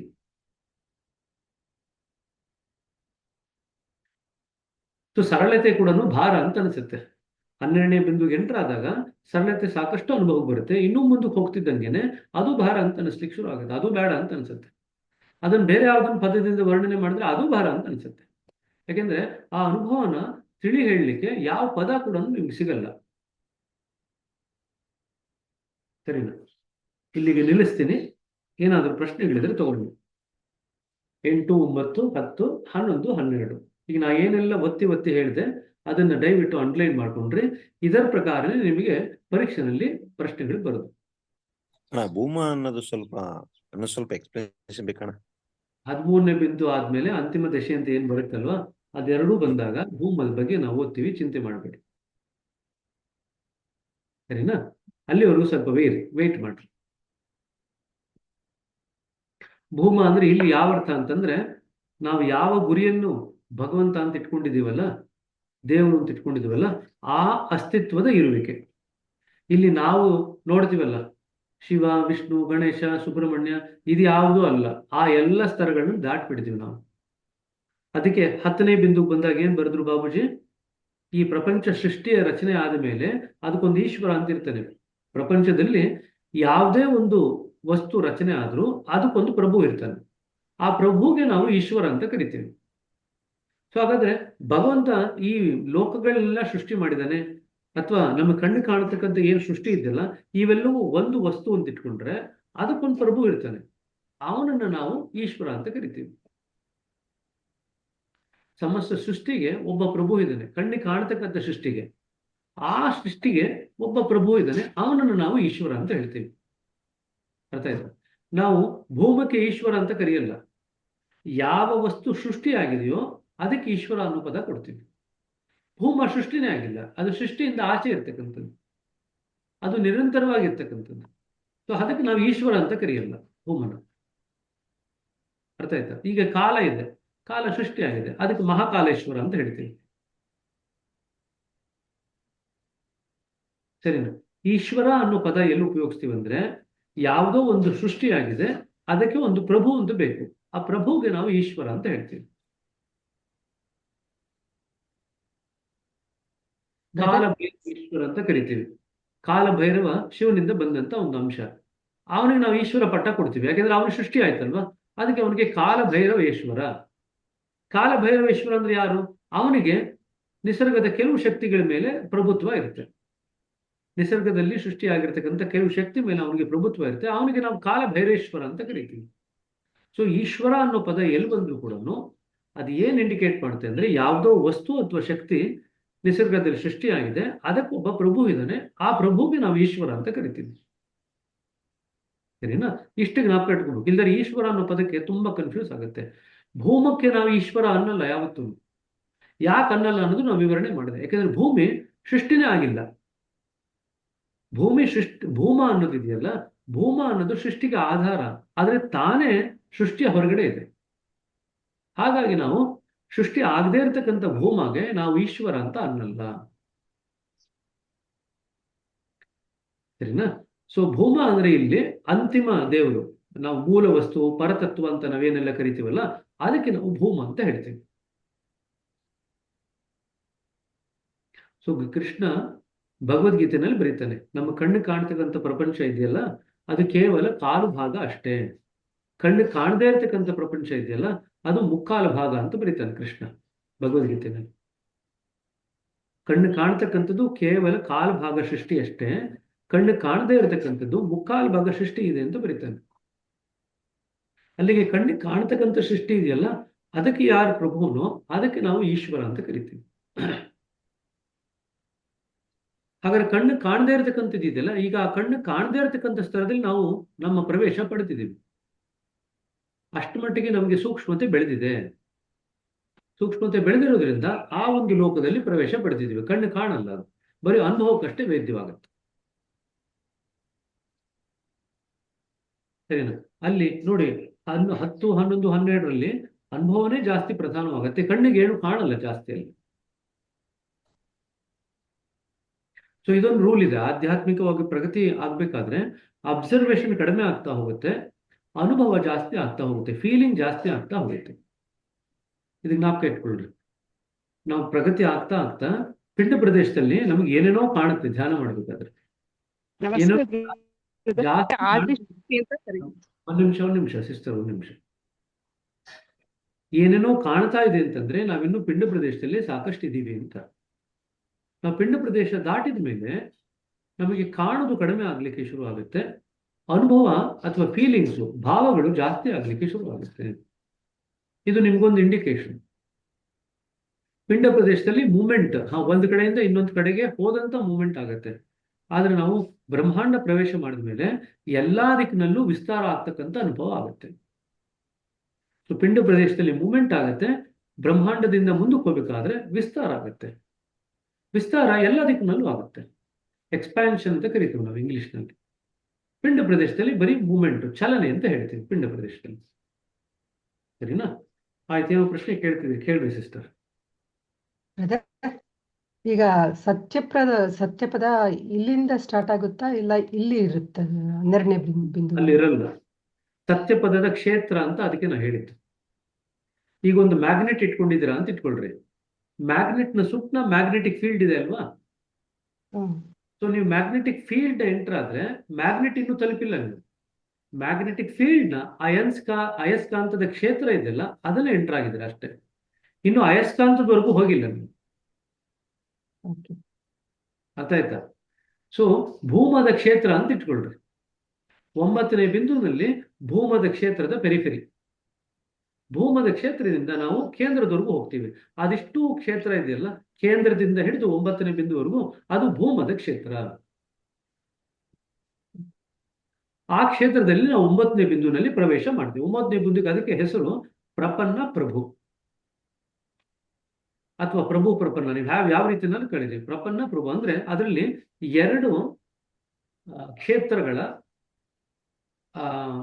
ಗುಣಗಳಿವೆ. ಈ ಕಡೆ ಬಂತು ಅಂತಂದ್ರೆ ಪ್ರಪನ್ನ ಆಗಿತ್ತು, ಶರಣಾಗತಿಯ ಸ್ಥಿತಿ ಇತ್ತು 8ನೇ ಬಿಂದುವಿನಲ್ಲಿ. ಆ ಶರಣಾಗತಿಯ ಸ್ಥಿತಿ ಅತ್ಯುಚ್ಚವಾಗಿ ಇನ್ನೂ ಮತ್ತಷ್ಟು ಬೆಳೆದಿರುತ್ತೆ 9ನೇ ಬಿಂದುವಿನಲ್ಲಿ. ಆದರೆ ಶರಣಾಗತಿಯ ಸ್ಥಿತಿಯ ಜೊತೆಗೆ ನಮಗೆ ಏನ್ ಬರುತ್ತೆ, ಆ ಭೂಮದ ಇರುವಿಕೆ ಅನುಭವನೂ ಬರ್ಲಿಕ್ಕೆ ಶುರು ಆಗುತ್ತೆ.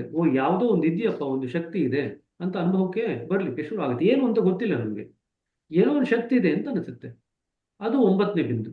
ಭೂಮಕ್ಕೆ ನಾವು ಪ್ರವೇಶ ಪಡೆದಿದ್ದೀವಿ. 10, 11, 12ರಲ್ಲಿ ಏನಾಗ್ತದೆ ಅಂತಂದ್ರೆ ಅದರಲ್ಲಿ ನಾವು ಮತ್ತಷ್ಟು ಅನುಭವ ತಗೊಂಡು ಬೆಳೀತಾ ಹೋಗ್ತೀವಿ. ಅದು ಬೆಳೀತಾ ಹೋಗ್ತಿದ್ದಂಗೆನೆ ನಮಗೆ ಭೂಮದ ಬಗೆಗೆ ನಾವು ಯಾವ ರೀತಿ ಅನ್ಕೊಳ್ತೀವಿ ಅಥವಾ ಯಾವ ರೀತಿ ಅನುಭವ ಪಡ್ಕೊಳ್ತೀವಿ ಅದು ಬದಲಾವಣೆ ಆಗ್ತಾ ಹೋಗುತ್ತೆ. ಸೊ ಭೂಮದ ಕ್ಷೇತ್ರದ ಒಂದು ಎಂಡ್ ಅಂತ ಇಟ್ಕೊಳ್ರಿ. ಎಲ್ಲಿ? 9ನೇ ಬಿಂದುವಿನಲ್ಲಿ. 9ನೇ ಬಿಂದು ನಂತರ ಕೆಳಗಡೆ ಬರ್ತಿದ್ದಂಗೆನೆ ಸೃಷ್ಟಿ, ಕಣ್ಣು ಕಾಣತಕ್ಕಂಥ ಸೃಷ್ಟಿ ಇದೆಯಲ್ಲ, ಇದು ವ್ಯಕ್ತ ಆಗಲಿಕ್ಕೆ ಶುರು ಆಗುತ್ತೆ. 9ನೇ ಬಿಂದುವರೆಗೂ ಕೂಡ 10ನೇ ಬಿಂದುವರೆಗೂ ಕೂಡ ಕಣ್ಣಿಗೆ ಕಾಣತಕ್ಕಂಥ ಸೃಷ್ಟಿ ಇನ್ನೂ ವ್ಯಕ್ತವಾಗಿಲ್ಲ. 10ನೇ ಪಾಯಿಂಟ್ ದಾಟಿ 9ನೇ ಪಾಯಿಂಟ್ಗೆ ಬಂದ ಮೇಲೆ ನಿಮಗೆ ಕಣ್ಣಿಗೆ ಕಾಣತಕ್ಕಂಥ ಸೃಷ್ಟಿ ಬರುತ್ತೆ. 10ನೇ ಬಿಂದುವಿನಲ್ಲಿ ಕಣ್ಣಿಗೆ ಕಾಣತಕ್ಕಂಥ ಸೃಷ್ಟಿಯ ಪ್ರಭು ಬರ್ತಾನೆ, ಈಶ್ವರ. ಈಶ್ವರ ಬಂದ ಮೇಲೆ ಅವ್ರು ಸೃಷ್ಟಿ ಮಾಡ್ತಾನೆ ಮುಂದಕ್ಕೆ. 9ನೇ ಬಿಂದುವಿಂದ ಕೆಳಗಡೆಗೆ ಬರ್ತಿದ್ದಂಗೆನೆ ಸಮಸ್ತ ಸೃಷ್ಟಿ ನಮಗೆ ಕಾಣಿಸ್ಲಿಕ್ಕೆ ಶುರು ಆಗುತ್ತೆ, ಅನುಭವಕ್ಕೆ ಬರಲಿಕ್ಕೆ ಶುರು ಆಗುತ್ತೆ. ಅಲ್ಲಿವರೆಗೂ ನಮಗೆ ಸೃಷ್ಟಿ ಅನುಭವ ಇರಲಿಲ್ಲ.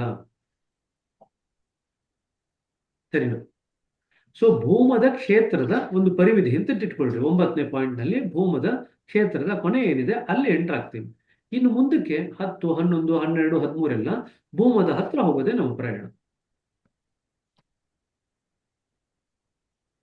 ಭೂಮ ಇನ್ನು ತಲುಪಿಲ್ಲ, ಭೂಮದ ಕ್ಷೇತ್ರಕ್ಕೆ ಎಂಟರ್ ಆಗಿದೆ, ಪ್ರವೇಶ ಪಡೆದಿದ್ವಿ ಅಷ್ಟೇ. ಸತ್ಯಪದ ಭೂಮ ಅಂದ್ರೆ ಸತ್ಯಪದ, ಪರತತ್ವ ಪದ, ಸತ್ಯಪದ. ನೀವು ಯಾವುದೇ ಸತ್ಯಪದ ಅಂದ್ರೆ ಇನ್ನೊಂದು ರೀತಿ, ಸತ್ಪದ ಅಂತ ಹೇಳಿ ಇನ್ನೊಂದು ರೀತಿ ಹೇಳ್ತಾರೆ, ಅದನ್ನ ಕನ್ಫ್ಯೂಸ್ ಮಾಡ್ಕೋಬೇಡಿ. ಸತ್ಯ ವಸ್ತು ಅಂತ ತಿಳ್ಕೊಳ್ರಿ. ಸತ್ಪದ ಅಂತ ಇನ್ನೊಂದು ಪದ ಉಪಯೋಗಿಸ್ತಾರೆ, ಅದು ಕನ್ಫ್ಯೂಸ್ ಆಗುತ್ತೆ. ಅದ್ರ ಬಗ್ಗೆ ಮುಂದಕ್ಕೆ ಬರುತ್ತೆ. ಸತ್ಯ ಬೇರೆ, ಸತ್ಪದ್ ಬೇರೆ, ಸತ್ಯ ವಸ್ತು ಬೇರೆ, ಮೂರು ಬೇರೆ ಬೇರೆ. ಈ ಮೂರು ಎಷ್ಟೊಂದು ಜನ ಕನ್ಫ್ಯೂಸ್ ಆಗುತ್ತೆ. ಸತ್ಯ ಬೇರೆ, ಸತ್ಪದ್ ಬೇರೆ, ಸತ್ಯ ವಸ್ತು ಬೇರೆ. ಭೂಮ ಅಂತಂದ್ರೆ ಸತ್ಯ ವಸ್ತು, ನಿರಂತರವಾಗಿ ಇರ್ತಕ್ಕಂಥ ವಸ್ತುಗಳು. Okay, thank you brother. ಹೇಳ್ರಿ. ಬಿಂದು ಗ್ರಂಥಿ ಒಂದೇನರಿ? ಇದು ಮುಂಚೆನೂ ಬಂದಿತ್ರಿ ಪಾಯಿಂಟ್.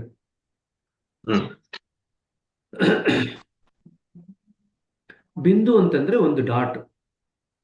ಕನ್ನಡದಲ್ಲಿ ಬಿಂದು ಅಂತಂದ್ರೆ ಡಾಟ್ ಅಲ್ವಾ? ಗ್ರಂಥಿ ಅಂತಂದ್ರೆ ಒಂದು ಗಂಟು. ಆ ಗಂಟನ್ನು ಡಾಟ್ ಅಂತ ಪರಿಗಣನೆ ಮಾಡ್ತೀನಿ ಅಂದ್ರೆ ಪರಿಗಣನೆ ಮಾಡಬಹುದು, ತಪ್ಪೇನಿಲ್ಲ. ಆದ್ರೆ ಮೊಗ್ಗಿರುತ್ತೆ ಅಂತ ಇಟ್ಕೊಳ್ರಿ. ಮೊಗ್ಗು ಅತಿ ಸಣ್ಣದಾಗಿದ್ದಾಗ ಬಿಂದು ಆಗಿರುತ್ತೆ. ಸ್ವಲ್ಪ ಮಟ್ಟಿಗೆ ಮೊಗ್ಗು ಬೆಳೆದಾಗ ಅದು ಗ್ರಂಥಿ ಆಗುತ್ತೆ. ಅದೇ ಮಗು ಒಂಚೂರು ಅರಳಿದಾಗ ಅದು ನಮಗೆ ಚಕ್ರವಾಗುತ್ತೆ. ಅದೇ ಮಗು ಪೂರ್ತಿ ಅರಳಿದಾಗ ಅದು ನಮಗೆ ಕಮಲ ಆಗುತ್ತೆ. ಒಂದೇನೆ 4 ಸ್ತರದಲ್ಲಿದೆ. ಮಗು ತೀರಾ ಸಣ್ಣದಾಗಿದ್ದಾಗ ಬಿಂದು ತರ ಇರುತ್ತೆ. ಮಗು ಸ್ವಲ್ಪ ದೊಡ್ಡದಾಗ ಗ್ರಂಥಿ ಅಂತ ಹೇಳ್ತೀವಿ. ಇನ್ನು ಅರಳಿಲ್ಲ, ಮಗುವಿನ ರೂಪದಲ್ಲೇ ಇದೆ, ಆದ್ರೆ ಸ್ವಲ್ಪ ಮಟ್ಟಿಗೆ ದೊಡ್ಡದಾಗಿದೆ, ಅದು ಗ್ರಂಥಿ.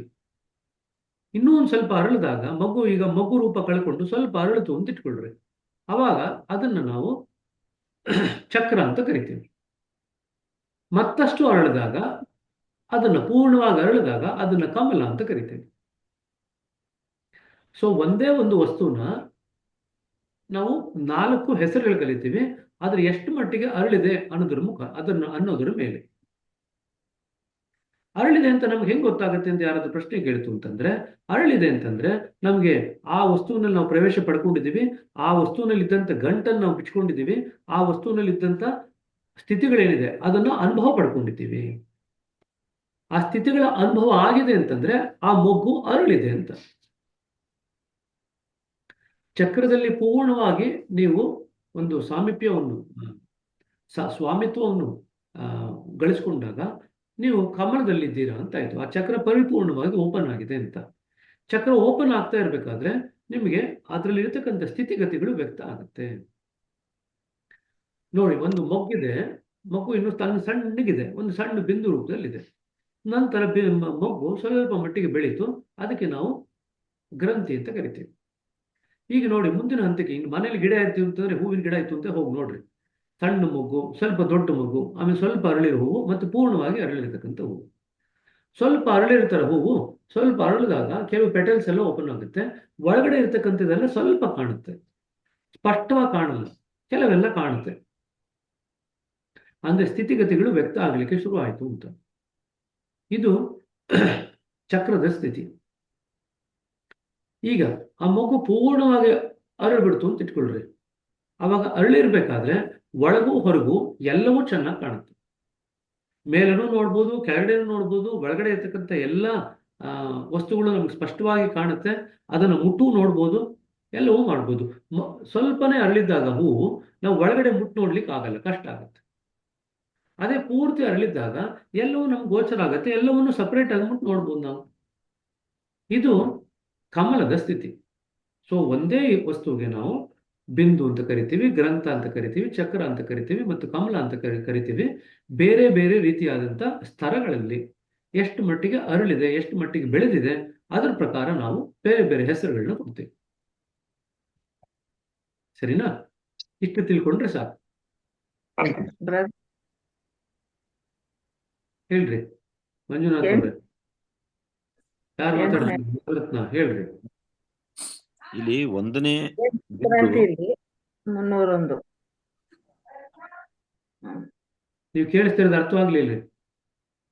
8ನೇ ಗ್ರಂಥಿಯಲ್ಲಿ 301 ಹಾ, ಅದು ನಾವು ಸಂಸಾರವು ಕನಸಿನಂತೆ ಎಂಬ ವಿಚಾರವು ಬಲಪೂರ್ವಕ ದೃಢ ಮಾಡಿಕೊಂಡಿದ್ದಾದರೆ ಅದ್ರ ಕೃತ್ರಿಮವಾದದೇ ಹೊರತು ವಾಸ್ತವಿಕ ಸ್ಥಿತಿ ಬರಲಾರದು.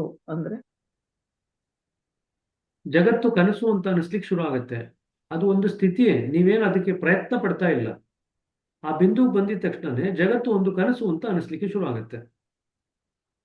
ಆ ಜಗತ್ತಿನಲ್ಲಿ ಇರತಕ್ಕಂಥ ನೈಜತೆ ನಾವು ಅನ್ಕೊಂಡಷ್ಟು ನಿಜ ಇಲ್ಲ ಜಗತ್ತು ಅಂತ ಅನಿಸ್ಲಿಕ್ಕೆ ಶುರು ಮಾಡುತ್ತೆ. ಇದು ನೀವು ಮನಪೂರ್ವಕವಾಗಿ ಯೋಚನೆ ಮಾಡಿ ಗಳಿಸಿರ್ತಕ್ಕಂಥದ್ದಲ್ಲ. ಕೃತ್ರಿಮ ಅಂದ್ರೆ ಆರ್ಟಿಫಿಷಿಯಲ್, ನಾವೇ ಸೃಷ್ಟಿ ಮಾಡ್ಕೊಂಡಿರ್ತಕ್ಕಂಥದ್ದು. ಯಾರೋ ನಿಮಗೆ ಹೇಳ್ಕೊಡ್ತಾರೆ ಜಗತ್ತು ಮಿಥ್ಯ, ಭಗವಂತನೊಬ್ಬನೇ ಸತ್ಯ, ಇದೊಂದು ಪಾಯಿಂಟ್ ಹೇಳ್ಕೊಟ್ರು ಅಂತ ಇಟ್ಕೊಳ್ರಿ. ನೀವು ಅದನ್ನ ಬಯಾಟ್ ಮಾಡ್ಲಿಕ್ಕೆ ಶುರು ಮಾಡಿದ್ರಿ, ದಿನ ಅದನ್ನ ಹೇಳ್ಕೊಳ್ಲಿಕ್ಕೆ ಶುರು ಮಾಡಿದ್ರಿ. ಅವಾಗ ಏನಾಗುತ್ತೆ, ಅದು ನಿಮಗೆ ಆ ಪಾಯಿಂಟ್ ನಲ್ಲಿ ಏನ್ ಅನ್ಸುತ್ತೆ ಅಂತಂದ್ರೆ ಅದರಲ್ಲಿ ಒಂದು ರೀತಿಯಾದಂತ ಆರ್ಟಿಫಿಷಿಯಾಲಿಟಿ ಇರುತ್ತೆ, ಮನಸ್ಸಿಗೆ ಭಾರ ಅಂತ ಅನಿಸ್ಲಿಕ್ಕೆ ಶುರು ಆಗುತ್ತೆ. ಇಲ್ಲಿ ಮನಸ್ಸು ಭಾರ ಆಗಲ್ಲ, ಮನಸ್ಸು ತಿಳಿಯಾಗಿರುತ್ತೆ. ಆದ್ರೆ ಜಗತ್ತೆಲ್ಲ ಮಿಥ್ಯ ಅಂತ ಅನುಭವದ ರೂಪದಲ್ಲಿ ಬರುತ್ತೆ. ಮನಸ್ಸಿಗೆ ಅನ್ಕೊಂಡು ಯೋಚನಾ ಸ್ತರದಲ್ಲ, ಅನುಭವದ ರೂಪದಲ್ಲಿ ಬರುತ್ತೆ 8ನೇ ಬಿಂದು ಬಂದಾಗ. ಅದೇ ನಾವು ಜಗತ್ತು, ತುಂಬಾ ಜನ ಸ್ವಾಮೀಜಿಗಳು ಹೇಳ್ಕೊಡ್ತಾರಲ್ಲ ಜಗತ್ತು ಮಿಥ್ಯ, ಭಗವಂತ ಸತ್ಯ ಅಂತ, ಅದನ್ನ ನಾವು ಮನಸ್ಸಿನಲ್ಲಿ ಪದೇ ಪದೇ ಹೇಳ್ಕೊಂಡಿದ್ದಾದ್ರೆ ನಮಗೆ ಆ ರೀತಿ ಅನುಭವ ಬರಬಹುದು. ಆದ್ರೆ ಅದು ನಮಗೆ ಭಾರದ ಅನುಭವ ಬರುತ್ತೆ, ಮನಸ್ಸು ಸಂಕುಚಿತವಾಗುತ್ತೆ, ಜೀವನದಲ್ಲಿ ಏನೋ ಕಳ್ಕೊಂಡಿದೀವಿ ಅನ್ನೋ ಒಂದು ಅನುಭವ ಬರಲಿಕ್ಕೆ ಶುರು ಆಗುತ್ತೆ. ಅರ್ಥ ಆಯ್ತಾ? ಸೊ ಕೃತ್ರಿಮ ಅಂತಂದ್ರೆ ಆರ್ಟಿಫಿಷಿಯಲ್. ಆರ್ಟಿಫಿಷಿಯಲ್ ಆಗಿ ನಾವು ಪದೇ ಪದೇ ಯೋಚನೆ ಮಾಡಿ ಗಳಿಸ್ಕೊಂಡಿರ್ತಕ್ಕಂಥದ್ದಲ್ಲ. ಯೋಚನೆ ಎಲ್ಲ ಬಿಟ್ಟ ಮೇಲೆ ನಾವು 8ನೇ ಗ್ರಂಥಿಗೆ ಬಂದಾಗ ತನಗೆ ತಾನಾಗಿ ಬರ್ತಕ್ಕಂಥ ಸ್ಥಿತಿ ಅಂತ, ಸಹಜವಾಗಿ ಬರ್ತಕ್ಕಂಥ, ನೈಸರ್ಗಿಕವಾಗಿ ಬರ್ತಕ್ಕಂಥ ಸ್ಥಿತಿ, ನಾವು ಸೃಷ್ಟಿ ಮಾಡಿರ್ತಕ್ಕಂಥದ್ದಲ್ಲ. ಭಗವಂತನ ಸೃಷ್ಟಿನಲ್ಲಿ ಇರತಕ್ಕಂಥದ್ದು ನಮ್ಮ ಅನುಭವಕ್ಕೆ ಬರುತ್ತಷ್ಟೇ.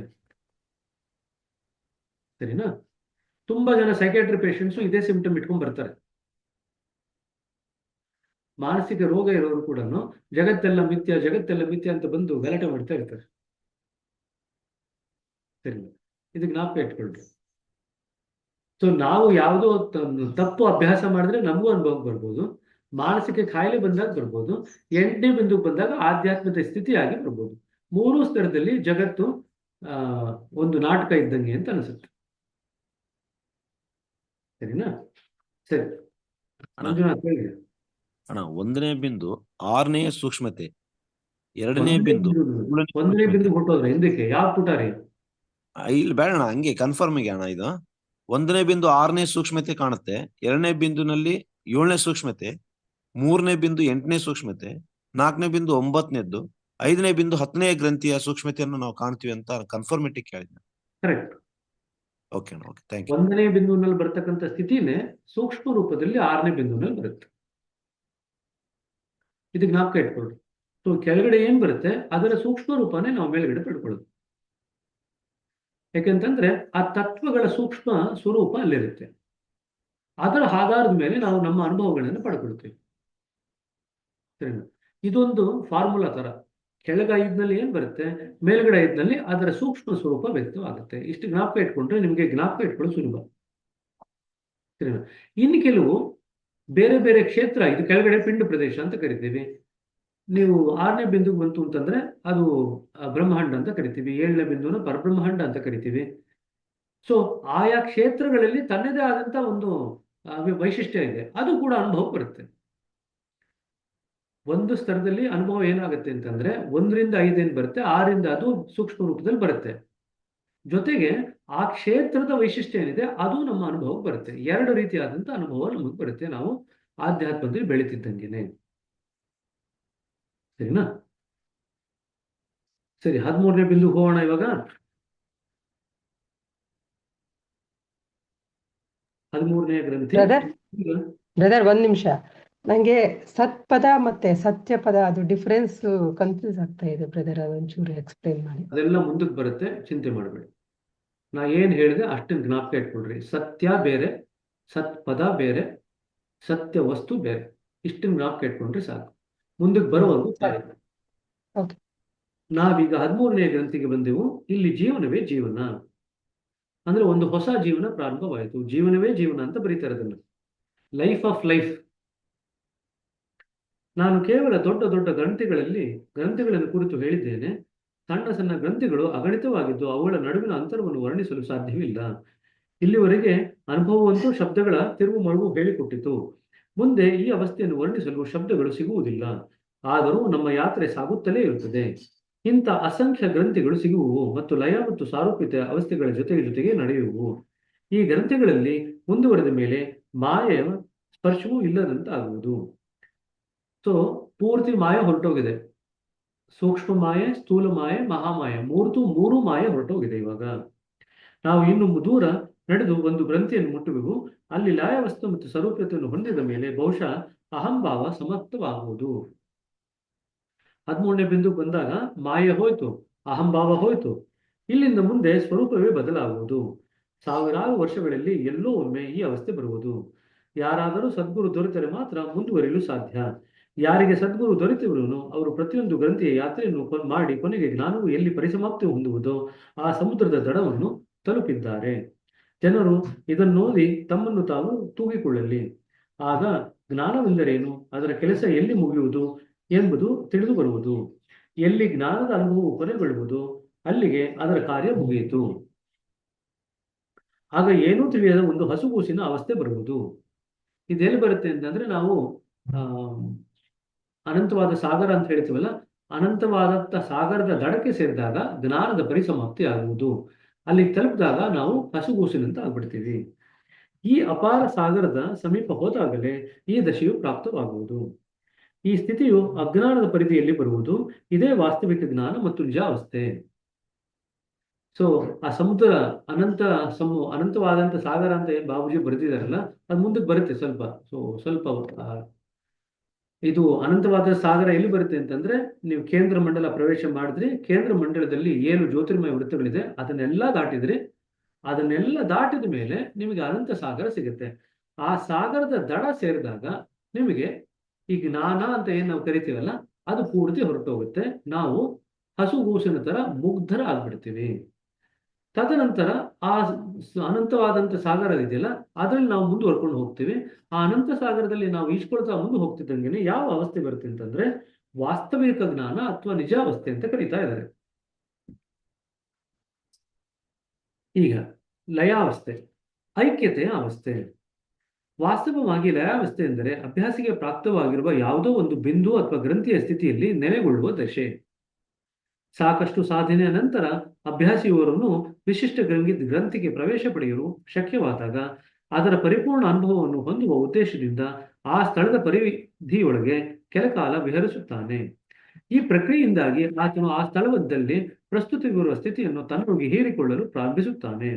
ಅದು ಆತನೊಳಗೆ ಪರ್ಯಾಪ್ತವಾದಾಗ ಆತನ ಲಯಾವಸ್ಥೆಯು ಪ್ರಸನ್ನವಾಗುತ್ತದೆ. ಇದನ್ನೇ ಲಯಾವಸ್ಥೆ ಎನ್ನುವುದು. ಸೊ ಲಯಾವಸ್ಥೆ ಬಗ್ಗೆ ಇಲ್ಲಿ ಸಾಕಷ್ಟು ಕೊಟ್ಟಿದ್ದಾರೆ, ಇದು ಜ್ಞಾಪಕ ಇಟ್ಕೊಳ್ರಿ. 13ನೇ ಗ್ರಂಥಿನಲ್ಲಿ ಇರುತ್ತೆ. ನಿಮಗೆ ಲಯಾವಸ್ಥೆ ಬಗ್ಗೆ ಕೇಳಿದಾಗ ಇಲ್ಲಿ ನೋಡ್ಬೇಕಾಗ್ತದೆ ಉತ್ತರ.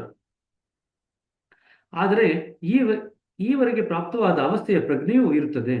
ಅದು ಇರುವವರೆಗೂ ಲಯಾವಸ್ಥೆಯು ಸಂಪೂರ್ಣವಾಗಿ ಪಕ್ವವಾಗಿಲ್ಲ. ಇದಕ್ಕಾಗಿ ನಾವು ಮುಂದೆ ಸಾರೂಪ್ಯತೆ ಎನ್ನುವ ಅನನ್ಯತೆಯಲ್ಲಿ ನೆಲೆಗೊಳ್ಳುವ ಸ್ಥಿತಿಯನ್ನು ಹೊಂದಲು ಮುನ್ನಡೆಯಬೇಕು. ಇದು ಅಂತಿಮ ದಶೆಯಲ್ಲ, ಅದು ಇನ್ನೂ ಸೂಕ್ಷ್ಮತರ ಅವಸ್ಥೆಯಾದ ನಂತರ ಸಾಯುಜ್ಯತೆಗೆ ಮುನ್ನಡೆಯಬೇಕು. ಇಲ್ಲಿ ಐಕ್ಯತೆಯ ಮತ್ತು ಸಾರೂಪ್ಯತೆಯ ಅವಸ್ಥೆಗಳ ಮುದ್ರೆಗಳು ಸಹ ನಶಿಸಿ ಹೋಗುವು. ಸಾಯುಜ್ಯತೆ ಅಂದ್ರೆ ಏನು? ಐಕ್ಯತೆ, ಲಯಾವಸ್ಥೆ ಮತ್ತು ಸಾರೂಪ್ಯತೆ ಇದೆಲ್ಲ ಅದರ ಮುದ್ರೆಗಳೇನಿದೆ ಅದು ಎರಡೂ ನಶಿಸಿ ಹೋದಾಗ ಸಾಯುಜ್ಯತೆ ಪಡೆದಿದ್ದೀವಿ ಅಂತ. ಸೊ ಸಾಯುಜ್ಯತೆ ಬಗ್ಗೆನೂ ಕೇಳಿದ್ದಾರೆ. ಅವಧೂತ ಸ್ಥಿತಿ, ಉನ್ಮಾದ. ಒಂದು ವಿಶಿಷ್ಟ ರೀತಿಯ ಬುದ್ಧಿ ವಿಕಲ್ಪ ಹೊಂದಿದ ವ್ಯಕ್ತಿಗೆ ಇದು ಅನ್ವಯಿಸುತ್ತದೆ. ಅವಧೂತದ ಬಗ್ಗೆನೂ ಕೇಳ್ತಾರೆ ಎಷ್ಟೋ ಸತಿ ಪ್ರಶ್ನೆಗಳಲ್ಲಿ. ಅವಧೂತನ ಬಗ್ಗೆ ನೋಡ್ಬೇಕಂತಂದ್ರೆ ಇಲ್ಲಿ ಬರ್ಬೇಕು 13ನೇ ಗ್ರಂಥಿನಲ್ಲಿ, ಜ್ಞಾಪಕ ಇಟ್ಕೊಳ್ರಿ. ಅಂತಹ ಅವಸ್ಥೆಯಲ್ಲಿ ಆತನೆನ್ನುವುದೆಲ್ಲವೂ ಬಹುಮಟ್ಟಿಗೆ ಅಸಂಗತವಾಗಿದ್ದು, ಆತನ ಕ್ರಿಯೆಗಳೆಲ್ಲವೂ ಅರ್ಥಹೀನವೂ ವಿಚಿತ್ರವೂ ಆಗಿದ್ದು, ಆತನ ಸಾಮಾನ್ಯ ನಡವಳಿಕೆಯು ಮನಬಂದಂತಿರುತ್ತದೆ. ಪರೋಕ್ಷವಾಗಿ ಒಂದು ವಿಶಿಷ್ಟ ದಶೆ ಎತ್ತಲೇ ಬಹುಮಟ್ಟಿಗೆ ಸೆಳೆಯುವ ತನ್ನದೇ ಆಲೋಚನೆಗಳಲ್ಲಿ ಆತನು ವಿಭ್ರಾಂತನಾಗಿರುವಂತೆ ತೋರುತ್ತಾನೆ. ಅಂತಹ ಸ್ಥಿತಿಯು ಅಭ್ಯಾಸಿಯು ಗ್ರಂಥಿಯೊಂದರ ಮೂಲಕ ಹಾಯುವಾಗ ಇರುವ ದಶೆಯಿಂದಾಗಿ ಹಲವು ಸಲ ಉಂಟಾಗುತ್ತದೆ. ತಾಂತ್ರಿಕ ಹಾಗೂ ಅಥವಾ ವಾಮಾಚಾರದ ಸಿದ್ಧಿಯಲ್ಲಿ ಇದರ ಸಂಭವ ಹೆಚ್ಚಾಗಿರುತ್ತದೆ. ಸೊ ಯಾರು ತಾಂತ್ರಿಕ ಮಾರ್ಗ ಅಥವಾ ವಾಮಾಚಾರದ ಮಾರ್ಗ ಹಿಡಿತಾರೆ ಅವರಿಗೆ ಈ ದಶೆ ಬರುವಂತ ಸಾಧ್ಯತೆ ಹೆಚ್ಚಿರುತ್ತೆ. ನಮ್ಮಲ್ಲಿ ಬರುವಂತ ಸಾಧ್ಯತೆ ಅತಿ ಕಡಿಮೆ. ಆಧ್ಯಾತ್ಮಿಕ ಅನುಸಂಧಾನದಲ್ಲಿಯೂ ಅಭ್ಯಾಸಿಯು ಬಿಂದು ಒಂದರಲ್ಲಿ ಮೋಡಿ ಮಾಡುವ ಆಕರ್ಷಣೀಯ ಸ್ಥಿತಿಯನ್ನು ಅನುಭವಿಸಿದಾಗ ಹಲವು ಬಾರಿ ಇಂತಹ ಸ್ಥಿತಿಯು ಉಂಟಾಗುತ್ತದೆ. ಅದಕ್ಕೆ ಬಾಬೂಜಿ ಬರೆದ್ರು 2ನೇ ಬಿಂದು, 4ನೇ ಬಿಂದು, 7ನೇ ಬಿಂದುನಲ್ಲೆಲ್ಲ ನಾವು ಅದರಲ್ಲಿರ್ತಕ್ಕಂಥ ಏನು ಅನುಭವ ಇದೆ ಆ ಅನುಭವಕ್ಕೆ ನಾವು ಆಕರ್ಷಣೆ ಬಂದ್ಬಿಟ್ರೆ ನಾವು ಅಲ್ಲೇ ನಿಂತು ಹೋಗುವಂತ ಸಾಧ್ಯತೆ ಇದೆ. ಆದ್ರೆ ನಮ್ಮ ಸ್ಥಿತಿನಲ್ಲಿ ಗುರುಗಳು ಏನ್ ಮಾಡ್ತಾರೆ, ಅವರ ಶಕ್ತಿಯನ್ನು ಉಪಯೋಗಿಸಿಕೊಂಡು ನಮ್ಮನ್ನು ಮುಂದಕ್ಕೆ ಕಳಿಸ್ತಾರೆ. ಆದ್ರೆ ಅದು ಸಂಭವಿಸುವುದು ಗುರುವಿಗೆ ಪರಿಸ್ಥಿತಿಯ ಸೂಕ್ತ ತಿಳುವಳಿಕೆಯ ಅಭಾವ ಅಥವಾ ತನ್ನ ಶಕ್ತಿ ಮತ್ತು ಯೋಗ್ಯತೆಯಿಂದ ಅದರ ಹರಿವನ್ನು ತಡೆ ಹಿಡಿಯುವ ಯೋಗ್ಯತೆ ಇಲ್ಲದಾಗ ಮಾತ್ರ. ಅಂತಹ ಸಂದರ್ಭದಲ್ಲಿ ಅಭ್ಯಾಸಿಗೆ ಮುನ್ನಡೆಯಬೇಕೆಂದು ಭಾಸವಾಗದೆ ಆಕರ್ಷಣೀಯ ಪರಿಣಾಮದಿಂದ ಆವೃತನಾಗಿ ಅದರಲ್ಲಿಯೇ ಶಾಶ್ವತವಾಗಿ ನೆಲೆಸಿ ಬಿಡುತ್ತಾನೆ. ಇದರ ಫಲಶ್ರುತಿ ಎಂದರೆ ಆತನ ಪ್ರಗತಿಯು ಎಂದೆಂದಿಗೂ ನಿಂತು ಹೋಗುತ್ತದೆ. ಯೋಗ್ಯ ಗುರುವಿನ ಅಗ್ರ ಕರ್ತವ್ಯಗಳಲ್ಲಿ ಒಂದು ಎಂದರೆ ಪರಿಸ್ಥಿತಿಯ ಬಗ್ಗೆ ಎಚ್ಚರದಿಂದಿದ್ದು ಅಭ್ಯಾಸಿಯು ಅದರಲ್ಲಿ ಕೊಚ್ಚಿ ಹೋಗದಂತೆ ಕಾಪಾಡಬೇಕಾಗುವುದು ಎಂಬುದು ನಿರ್ವಿವಾದ.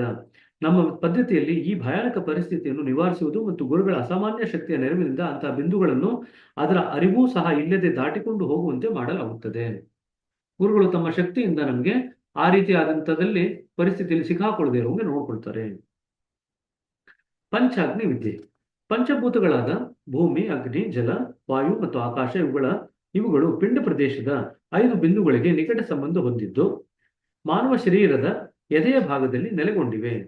ಈ ಬಿಂದುಗಳ ಮೇಲಿನ ಪ್ರಭುತ್ವವು ಅವುಗಳಿಗೆ ಸಂಬಂಧಪಟ್ಟಂತ ಭೂತಗಳಿಗೊಳಪಟ್ಟ ಶಕ್ತಿಗಳ ಮೇಲಿನ ಪ್ರಭುತ್ವವೆಂದರ್ಥ.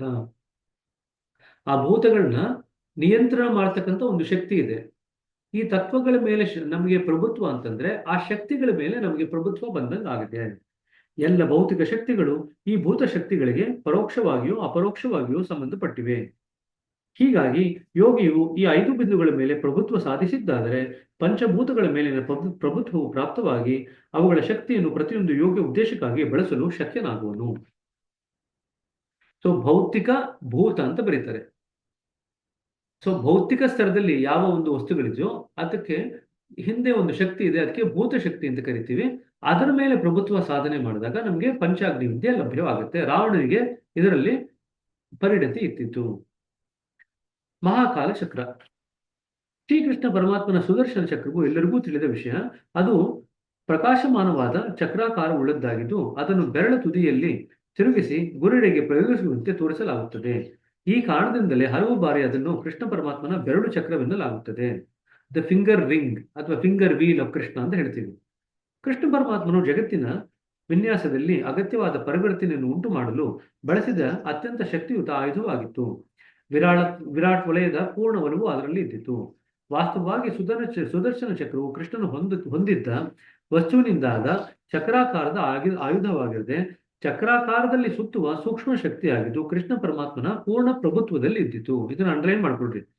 ನಮಗೇನು ಹೋಗ್ತಾರೆ, ಸುದರ್ಶನ ಚಕ್ರ ಅಂದ್ರೆ ಒಂದು ಚಕ್ರ ಅಂತ ತೋರಿಸ್ತಾರೆ, ಒಂದು ಭೌತಿಕ ರೂಪದಲ್ಲಿ ತೋರಿಸ್ತಾರೆ. ಅದು ಆಕ್ಚುಲಿ ಅದಲ್ಲ. ಕೃಷ್ಣನಿಗೆ ಆ ವಿರಾಟ್ ಪ್ರದೇಶದಲ್ಲಿ ಇರತಕ್ಕಂಥ ಚಕ್ರಾಕಾರದಲ್ಲಿ ಸುತ್ತುವ ಸೂಕ್ಷ್ಮ ಶಕ್ತಿ, ಅದರ ಮೇಲೆ ಕೃಷ್ಣ ಪೂರ್ಣ ಪ್ರಭುತ್ವ ಸಾಧನೆ ಇತ್ತು. ಅದನ್ನ ನಾವು ಸುದರ್ಶನ ಚಕ್ರ ಅಂತ ಕರಿತೀವಿ. ಮಹಾಕಾಲದ ಚಕ್ರವು ಸುದರ್ಶನ ಚಕ್ರಕ್ಕಿಂತಲೂ ಹೆಚ್ಚು ಬಲಯುತವಾದುದು. ಅದರಲ್ಲಿ ಕಾಲದ ಶಕ್ತಿಯನ್ನು ಸಂಯೋಜಿಸಲಾಗಿದೆ. ಇಂದಿನ ಜಗತ್ತಿನ ಕ್ರಮಪಡಿಸುವಿಕೆಯು ಕೃಷ್ಣ ಪರಮಾತ್ಮನು ಭೂಮಿಗೆ ಅವತರಿಸಿದ ಕಾರಣಕ್ಕಿಂತಲೂ ಅತ್ಯಧಿಕ ಕಾರ್ಯಭಾರವುಳ್ಳದ್ದು.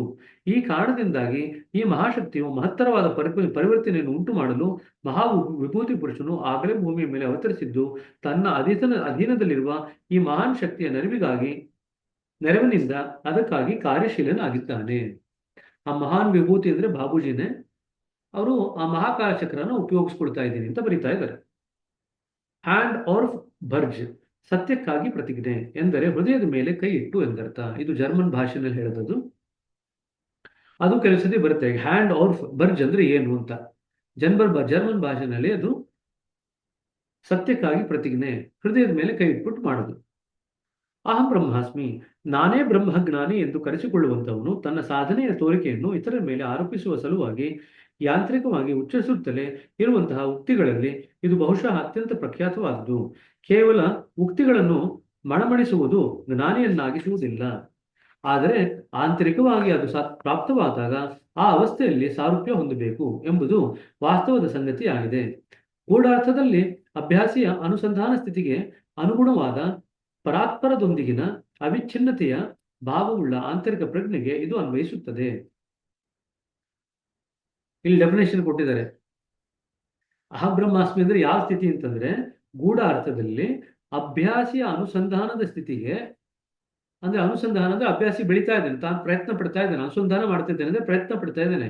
ಅವನ ಆ ಒಂದು ಪ್ರಯತ್ನದ ಆ ಸ್ಥಿತಿಗೆ ಅನುಗುಣವಾಗಿ, ಅವನ ಪ್ರಯತ್ನಕ್ಕೆ ಅನುಗುಣವಾಗಿ, ಅದಕ್ಕೆ ಸರಿಸಮವಾಗಿ ಪರಾತ್ಪರದೊಂದಿಗಿನ ಅವಿಚ್ಛಿನ್ನತೆಯ ಭಾವವುಳ್ಳ ಆಂತರಿಕ ಪ್ರಜ್ಞೆ, ಅಂದ್ರೆ ಆ ಪರತತ್ವ ಇದೆಯಲ್ಲ ಅದರ ಜೊತೆಗೆ ಒಂದು ಸಂಬಂಧ ಸ್ಥಾಪನೆ ಮಾಡ್ಕೊಂಡಿರ್ತಕ್ಕಂಥ ಒಂದು ಭಾವನೆ ಇರ್ತಕ್ಕಂಥ ಒಂದು ಆಂತರಿಕ ಪ್ರಜ್ಞೆ, ಇನ್ನರ್ ಕಾನ್ಶಿಯಸ್ನೆಸ್, ಅದಕ್ಕೆ ನಾವು ಅಹಂ ಬ್ರಹ್ಮಾಸ್ಮಿಯ ಸ್ಥಿತಿ ಅಂತ ಕರಿತೀವಿ. ಈ ಪುಸ್ತಕದಲ್ಲಿ ತೋರ್ಪಡಿಸಿರುವ ಅಭಿಪ್ರಾಯದಂತೆ ಅದು ಸರ್ವೇಶ್ವರನೆಡೆಗೆ ಕ್ರಮಿಸುವ ಮಾರ್ಗದಲ್ಲಿ ಪ್ರಸನ್ನವಾಗುವ ಆಧ್ಯಾತ್ಮಿಕ ಸ್ಥಿತಿ ಆಗಿದೆ. ಪ್ರತಿ ಬಿಂದು ಅಥವಾ ಗ್ರಂಥಿಯಲ್ಲಿಯೂ ಒಂದಲ್ಲ ಒಂದು ರೀತಿಯಲ್ಲಿ ಈ ಪ್ರಜ್ಞಾನವಿರುತ್ತದೆ.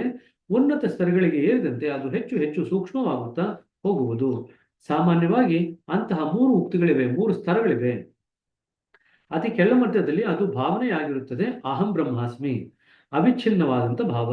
ಮುಂದಕ್ಕೆ ಅದು ಸರ್ವಂ ಬ್ರಹ್ಮ, ಎಲ್ಲವೂ ಬ್ರಹ್ಮ ಎಂಬ ಭಾವಕ್ಕೆ ತಿರುಗಿ ಸಾರ್ವತ್ರಿಕ ಅವಿಚ್ಛಿನ್ನ ಭಾವವನ್ನು ಸೂಚಿಸುತ್ತದೆ. ಕೊನೆಯದಾಗಿ ಅದು ಸರ್ವಂ ಬ್ರಹ್ಮನಾಗಿ ಎಲ್ಲವೂ ಬ್ರಹ್ಮನಿಂದಲೇ ಎಂಬ ಭಾವವನ್ನು ಉಂಟು ಮಾಡುತ್ತದೆ.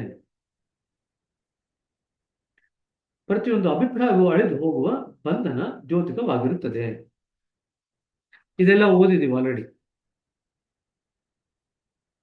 ಅಹಂ ಬ್ರಹ್ಮಾಸ್ಮಿ, ಸರ್ವಂ ಬ್ರಹ್ಮಂ, ಸರ್ವಂ ಬ್ರಹ್ಮನಿಂದಲೇ ಅಥವಾ ಸರ್ವಂ ಬ್ರಹ್ಮನಾಗಿ, I am Brahman, all is Brahman, all from Brahman. ಇದಿಷ್ಟು ಕೂಡ ಸರಿನಾ? ಸೊ ಈಗ ನೀವು ಕೇಳ್ತಿರತಕ್ಕಂಥ ಕೆಲವು ಪ್ರಶ್ನೆಗಳಿಗೆಲ್ಲ ಇಲ್ಲಿ ಉತ್ತರ ಸಿಗುತ್ತೆ. ಅಂತಿಮ ದಶಾ ಪ್ರಕರಣ. ಆದರೆ ಬಂದು ಇದೂ ಕೊನೆಯಲ್ಲ, ನಮಗೆ ಇದಕ್ಕಿಂತ ಮುಂದೆ ಹೋಗಬೇಕಾಗಿದೆ. ಆದರೆ ಈಗ ಜ್ಞಾನದ ಆಸರೆ ತಪ್ಪಿ ಹೋಗಿದೆ. 13ನೇ ಬಿಂದು ಪ್ರವೇಶ ಮಾಡ್ತಿದ್ದಂಗೆನೆ ಜ್ಞಾನ ಹೋಯ್ತು, ಅಹಂ ಹೋಯ್ತು. ಮತ್ತೆ ಯಾವ ಆಸರೆಯಲ್ಲಿ ಮುಂದುವರಿಯೋದು ಅದು ಬರೀತಾರೆ ಇವಾಗ. ಈಗಂತೂ ನಾನು ಯಾವುದನ್ನು ಅಜ್ಞಾನವೆಂದು ಕರೆದಿರುವೆನೋ ಅದೇ ನಮ್ಮದಾಗಿದೆ. ಅದೇ ದಶೆಯು ಪರಿವರ್ತನೆ ಹೊಂದಿ ನಮ್ಮನ್ನು ಗುರಿಗೆ ಮುಟ್ಟಿಸುವುದು. ಬೇರೆ ಯಾವುದೂ ಸಹಾಯಕವಾಗಲಾರದು. ಇಲ್ಲಿ ಸಾಲೋಕ್ಯತೆ, ಸಾಯುಜ್ಯತೆ ಮುಂತಾದ ಎಲ್ಲ ದಶೆಗಳು ಮುಗ್ದು ಹೋಗಿವೆ. 13.8 ಆದ್ಮೇಲೆ ಅವೆಲ್ಲ ಆಗೋಯ್ತು. ಈಗ ನಮ್ಮಲ್ಲಿ ಅಜ್ಞಾನ ಉಂಟಾಗಿದೆ ಮತ್ತು ಇದು ಯೋಗ್ಯವೂ ಆಗಿದೆ. ಯಾವ ಮನುಷ್ಯನಿಗೆ ಸಾಗರದ ಪರಿಚಯವಿಲ್ಲವೋ ಅವನೇ ತನ್ನನ್ನು ಅದರಲ್ಲಿ ಎಸೆಯಲು ಸಿದ್ಧನಾಗುವನು. ಸಾಗರದಲ್ಲಿ ಬಿದ್ದರೆ ನಾವು ಜೀವ ಕಳ್ಕೊಳ್ತೀವಿ ಅಂತ ಯಾರಿಗಾನು ಜ್ಞಾನ ಇತ್ತು ಅಂತಂದ್ರೆ ಅವ್ರು ಸಾಗರದಲ್ಲಿ ತಮ್ಮನ್ನು ತಾವು ಎಸೆಸ್ಕೊಳ್ಳಿಕ್ಕೆ ಹೋಗಲ್ಲ. ಯಾರು ಅಜ್ಞಾನದಲ್ಲಿ ಇರ್ತಾರಲ್ಲ ಅವರು ಏನೇ ನೀರು ಇದೆ ಇದರ ಆಟ ಆಡೋಣ ಅಂತ ಹೇಳಿ ಸಾಗರದಲ್ಲಿ ತಾವು ಹೋಗಿ ನೇರವಾಗಿ ತುಂಬಿರ್ತಾರೆ. ತಿಳುವಳಿಕೆ ಇಲ್ಲವನು ಸಮುದ್ರವನ್ನು ಕಾಲಲ್ಲೇ ತಿಳುವಳಿಕೆ ಉಳ್ಳವನು ಸಮುದ್ರದಲ್ಲಿ ಕಾಲನ್ನೇ ಇಡಲಾರನು. ಏಕೆಂದರೆ ಆತನಿಗೆ ಅದರ ಪರಿಣಾಮ ತಿಳಿದಿದೆ. ಅದರಲ್ಲಿ ಕಾಲಿಟ್ಟುವುದೇ ಆದರೆ ಜೀವನ ಮುಗದಂತೆ ಎಂಬುದರ ಅರಿವಿದೆ. ಅರ್ಥಾತ್ ಆತನಲ್ಲಿ ತಿಳುವಳಿಕೆ ಇನ್ನೂ ಉಳಿದಿದೆ. ಈಗ ನಮ್ಮ ಅಜ್ಞಾನವು ಕೊನೆಗೆ ನಮ್ಮನ್ನು ಆ ಅಗಾಧ ಸಮುದ್ರದಲ್ಲಿ ಇಳಿಸಿಯೇ ಬಿಟ್ಟಿತು. ಸೊ ಸಮುದ್ರಕ್ಕೆ ಎಂಟರ್ ಆಗ್ಬೇಕಂದ್ರೆ, ಸಮುದ್ರ ಅಂದ್ರೆ ಇಲ್ಲಿ ಆ ಅನಂತ ಸಾಗರ ಅಲ್ಲ, ಇಲ್ಲಿ ಸಮುದ್ರ ಅಂದ್ರೆ ಸೆಂಟ್ರಲ್ ರೀಜನ್, ಕೇಂದ್ರ ಮಂಡಲದಲ್ಲಿ ಪ್ರವೇಶ ಮಾಡಿದಾಗ ಒಂದು ಸಮುದ್ರ ಇದೆ ಅಂತ ಇಟ್ಕೊಳ್ರಿ. ಆ ರೀತಿಯಾಗಿ ಆ ಕೇಂದ್ರ ಮಂಡಲ ಪ್ರವೇಶ ಮಾಡಿದ್ವಿ. ಪ್ರವೇಶ ಮಾಡಿದಾಗ ಒಂದು ಸಮುದ್ರ ಎಂಟರ್ ಆಯ್ತು, ಸಮುದ್ರ ಸಿಕ್ತು ಅಂತ ಇಟ್ಕೊಳ್ರಿ. ಅದ್ರಲ್ಲಿ ಪ್ರವೇಶ ಮಾಡ್ತೀವಿ. ಅದ್ರಲ್ಲಿ ಪ್ರವೇಶ ಮಾಡ್ಬೇಕಾದ್ರೆ ತಕ್ಕ ಮಟ್ಟಿಗೆ ಜ್ಞಾನವನ್ನು ಬಿಟ್ಟಿರ್ಬೇಕು, ಅಜ್ಞಾನದ ಸ್ಥಿತಿಯಲ್ಲಿ ಇರಬೇಕು. ತಿಳಿಗೂಸಿನ ಅಜ್ಞಾನವಲ್ಲ, ಮಗುವಿನ ಅಜ್ಞಾನ ಅಂತ ಇಟ್ಕೊಳ್ರಿ. ಆ ಅಜ್ಞಾನ ಸ್ಥಿತಿಗೆ ಇದ್ದಾಗ ಮಾತ್ರ ನಾವು ಸಮುದ್ರದಲ್ಲಿ ಹೋಗೋದು. ಎಷ್ಟೋ ಜನ ಮಕ್ಕಳು ತಿಳಿಗೂಸಲ್ಲ, ಮಕ್ಕಳು ಇರ್ತಾರಲ್ಲ, ಮಕ್ಕಳಿಗೆ ಇನ್ನು 2 ವರ್ಷ 3 ವರ್ಷ ಸಮುದ್ರದ ಬಗ್ಗೆ ಏನು ಗೊತ್ತಿರಲ್ಲ, ಸೀದಾ ಸಮುದ್ರಕ್ಕೆ ನಡ್ಕೊಂಡು ಹೋಗ್ತಾರೆ. ನೀವೇನು ಹೇಳಿಲ್ಲ ಅಂದ್ರೆ, ನೀವು ಹೊರಗಡೆ ಗಮನ ಕೊಡ್ಲಿಲ್ಲ ಅಂದ್ರೆ ಸೀದಾ ಸಮುದ್ರಕ್ಕೆ ಹೋಗ್ತಾನೆ ಇರ್ತಾರೆ ಅವ್ರ ಪಾಡುಗಳು. ತಿಳಿಗೂಸು ಅಂತೂ ಹೇಳಲೇಬೇಕಾಗಿಲ್ಲ, ಒಂಚೂರು ಅಂಬೆಗಾಲಿ ಇಟ್ಕೊಂಡು ತನ್ನ ಪಾಡ ತಾನು ಹೋಗ್ತಾನೆ ಇರುತ್ತೆ. ನೀವು ಹೇಳಿದ್ರು ಅರ್ಥವಾಗಲ್ಲ, ನೀವು ಹೋಗಿ ಎತ್ಕೋಬೇಕಷ್ಟೇ ಅದನ್ನು. ಅದೇ ಮಗುಗೆ 2 ವರ್ಷ 3 ವರ್ಷ ಆಗಿದ್ರೆ ಅದು ಸಮುದ್ರದ ಕಡೆ ಹೋಗ್ತಿತ್ತು ಅಂತಂದ್ರೆ ಗೊತ್ತಿಲ್ದಿರ ನೀವು ಅವ್ರಿಗೆ ಕರೆದು ಹೇಳ್ಬೋದು. ತಿಳಿಗೂಸಿಗೆ ಕರೆದು ಹೇಳಕ್ಕೂ ಆಗಲ್ಲ, ಹೋಗಿ ಎತ್ಕೋಬೇಕಷ್ಟೇ ಅದನ್ನು. ಸೊ ಆ ರೀತಿಯಾಗಿ ಅಜ್ಞಾನ ಆ ಸ್ಥಿತಿನಲ್ಲಿ ಇದೆ. ಎಳೆ ಮಗುವಿನ ಅಂದ್ರೆ ತಿಳಿಗೂಸಿನ ತರ ಅಲ್ಲ, ಒಂದು ಸಣ್ಣ ಬಾಲಕನ ಸ್ಥಿತಿನಲ್ಲಿ ನಾವು ಅದರಲ್ಲಿ ಬಿದ್ದ ಮೇಲೆ ನಮಗೆ ಅದರ ದಂಡೆಯನ್ನು ಸೇರುವ ಚಿಂತೆಯಾಯಿತು. ಆದುದರಿಂದ ಈಗ ನಾವು ಇದೇ ಚಿಂತೆಯಲ್ಲಿ ಮುಂದುವರಿಯುತ್ತೇವೆ. ಸಾಗರಕ್ಕೆ ಬಿದ್ದ್ವಿ, ಈಗ ಸಾಗರವನ್ನು ದಾಟಿ, ಸಾಗರ ಅಂದ್ರೆ ಇಲ್ಲಿ ಸಮುದ್ರವನ್ನು ಸೇರಿದ್ವಿ. ಅನಂತ ಸಾಗರಕ್ಕೂ ಈ ಸಮುದ್ರಕ್ಕೂ ಕನ್ಫ್ಯೂಸ್ ಮಾಡ್ಕೋಬೇಡಿ. ಅನಂತ ಸಾಗರ ಇನ್ನು ಮುಂದೆ ಬರೋದಿದೆ.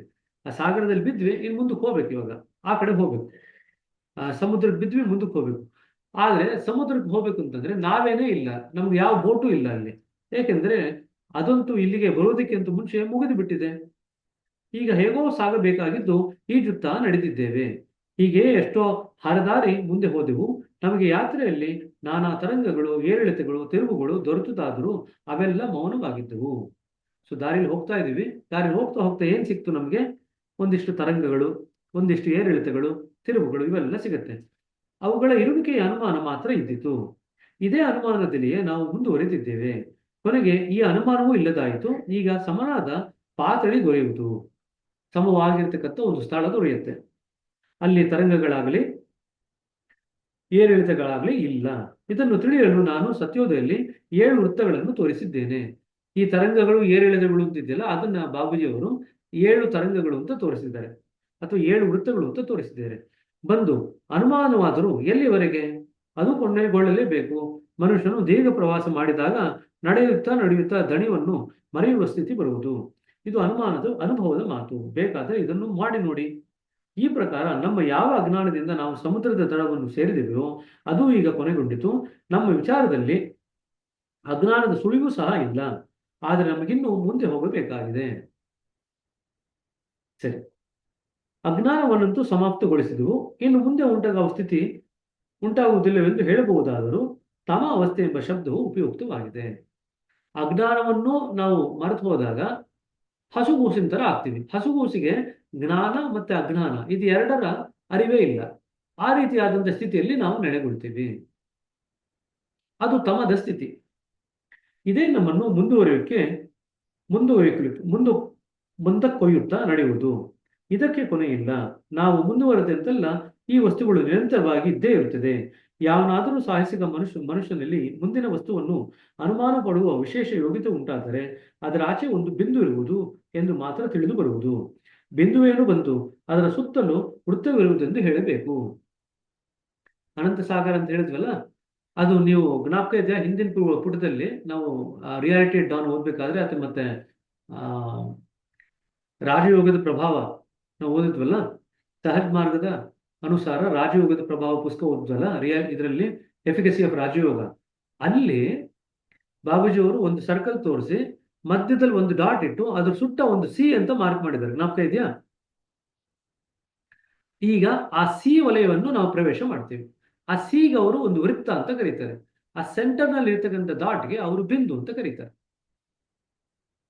ಆ ಹೊರಗಡೆ ಇರ್ತಕ್ಕಂಥ ಔಟರ್ ಸರ್ಕಲ್ ಇದೆಯಲ್ಲ, ಔಟರ್ ಸರ್ಕಲ್ ಎಂಟರ್ ಆಯ್ತು ಅಂತಂದ್ರೆ ಕೇಂದ್ರ ಮಂಡಲಕ್ಕೆ ಎಂಟರ್ ಆಗುತ್ತೆ. ಕೇಂದ್ರ ಮಂಡಲದಲ್ಲಿ ಮುಂದುವರಿತಾ 7 ಜ್ಯೋತಿರ್ಮಯ ವೃತ್ತಗಳು. 7 ವೃತ್ತಗಳು ಅಂತಂದ್ರೆ ಇಲ್ಲಿ ಬೇಸಿಕಲಿ ತರಂಗಗಳು ಅಥವಾ ಏರಿಳಿತಗಳು. ಅದನ್ನು ಕೂಡ ದಾಟಿದ್ವಿ. ದಾಟಾದ್ಮೇಲೆ ಈಗ ಅನಂತ ಸಾಗರ ಬಂತು. ಅನಂತ ಸಾಗರದ ಎಂಟರ್ ಆಗ್ಲಿಕ್ಕೆ ಮುಂಚೆ ಒಂದು ವೃತ್ತ ತರ ಇರುತ್ತೆ. ಅನಂತ ಸಾಗರ ಈಡ್ತಾ ನಮಗೆ ವೃತ್ತದ ಅರಿವು ಇರುತ್ತೆ, ಮುಂದಕ್ಕೊಂದು ಬಿಂದುವಿನ ಅರಿವು ಇರುತ್ತೆ ಅಂತ ಬರೀತಾ ಇದ್ದಾರೆ. ನಾವು ಮುಂದುವರೆದಂತೆಲ್ಲ ಈ ವಸ್ತುವು ನಿರಂತರವಾಗಿ ಇದ್ದೇ ಇರುತ್ತದೆ.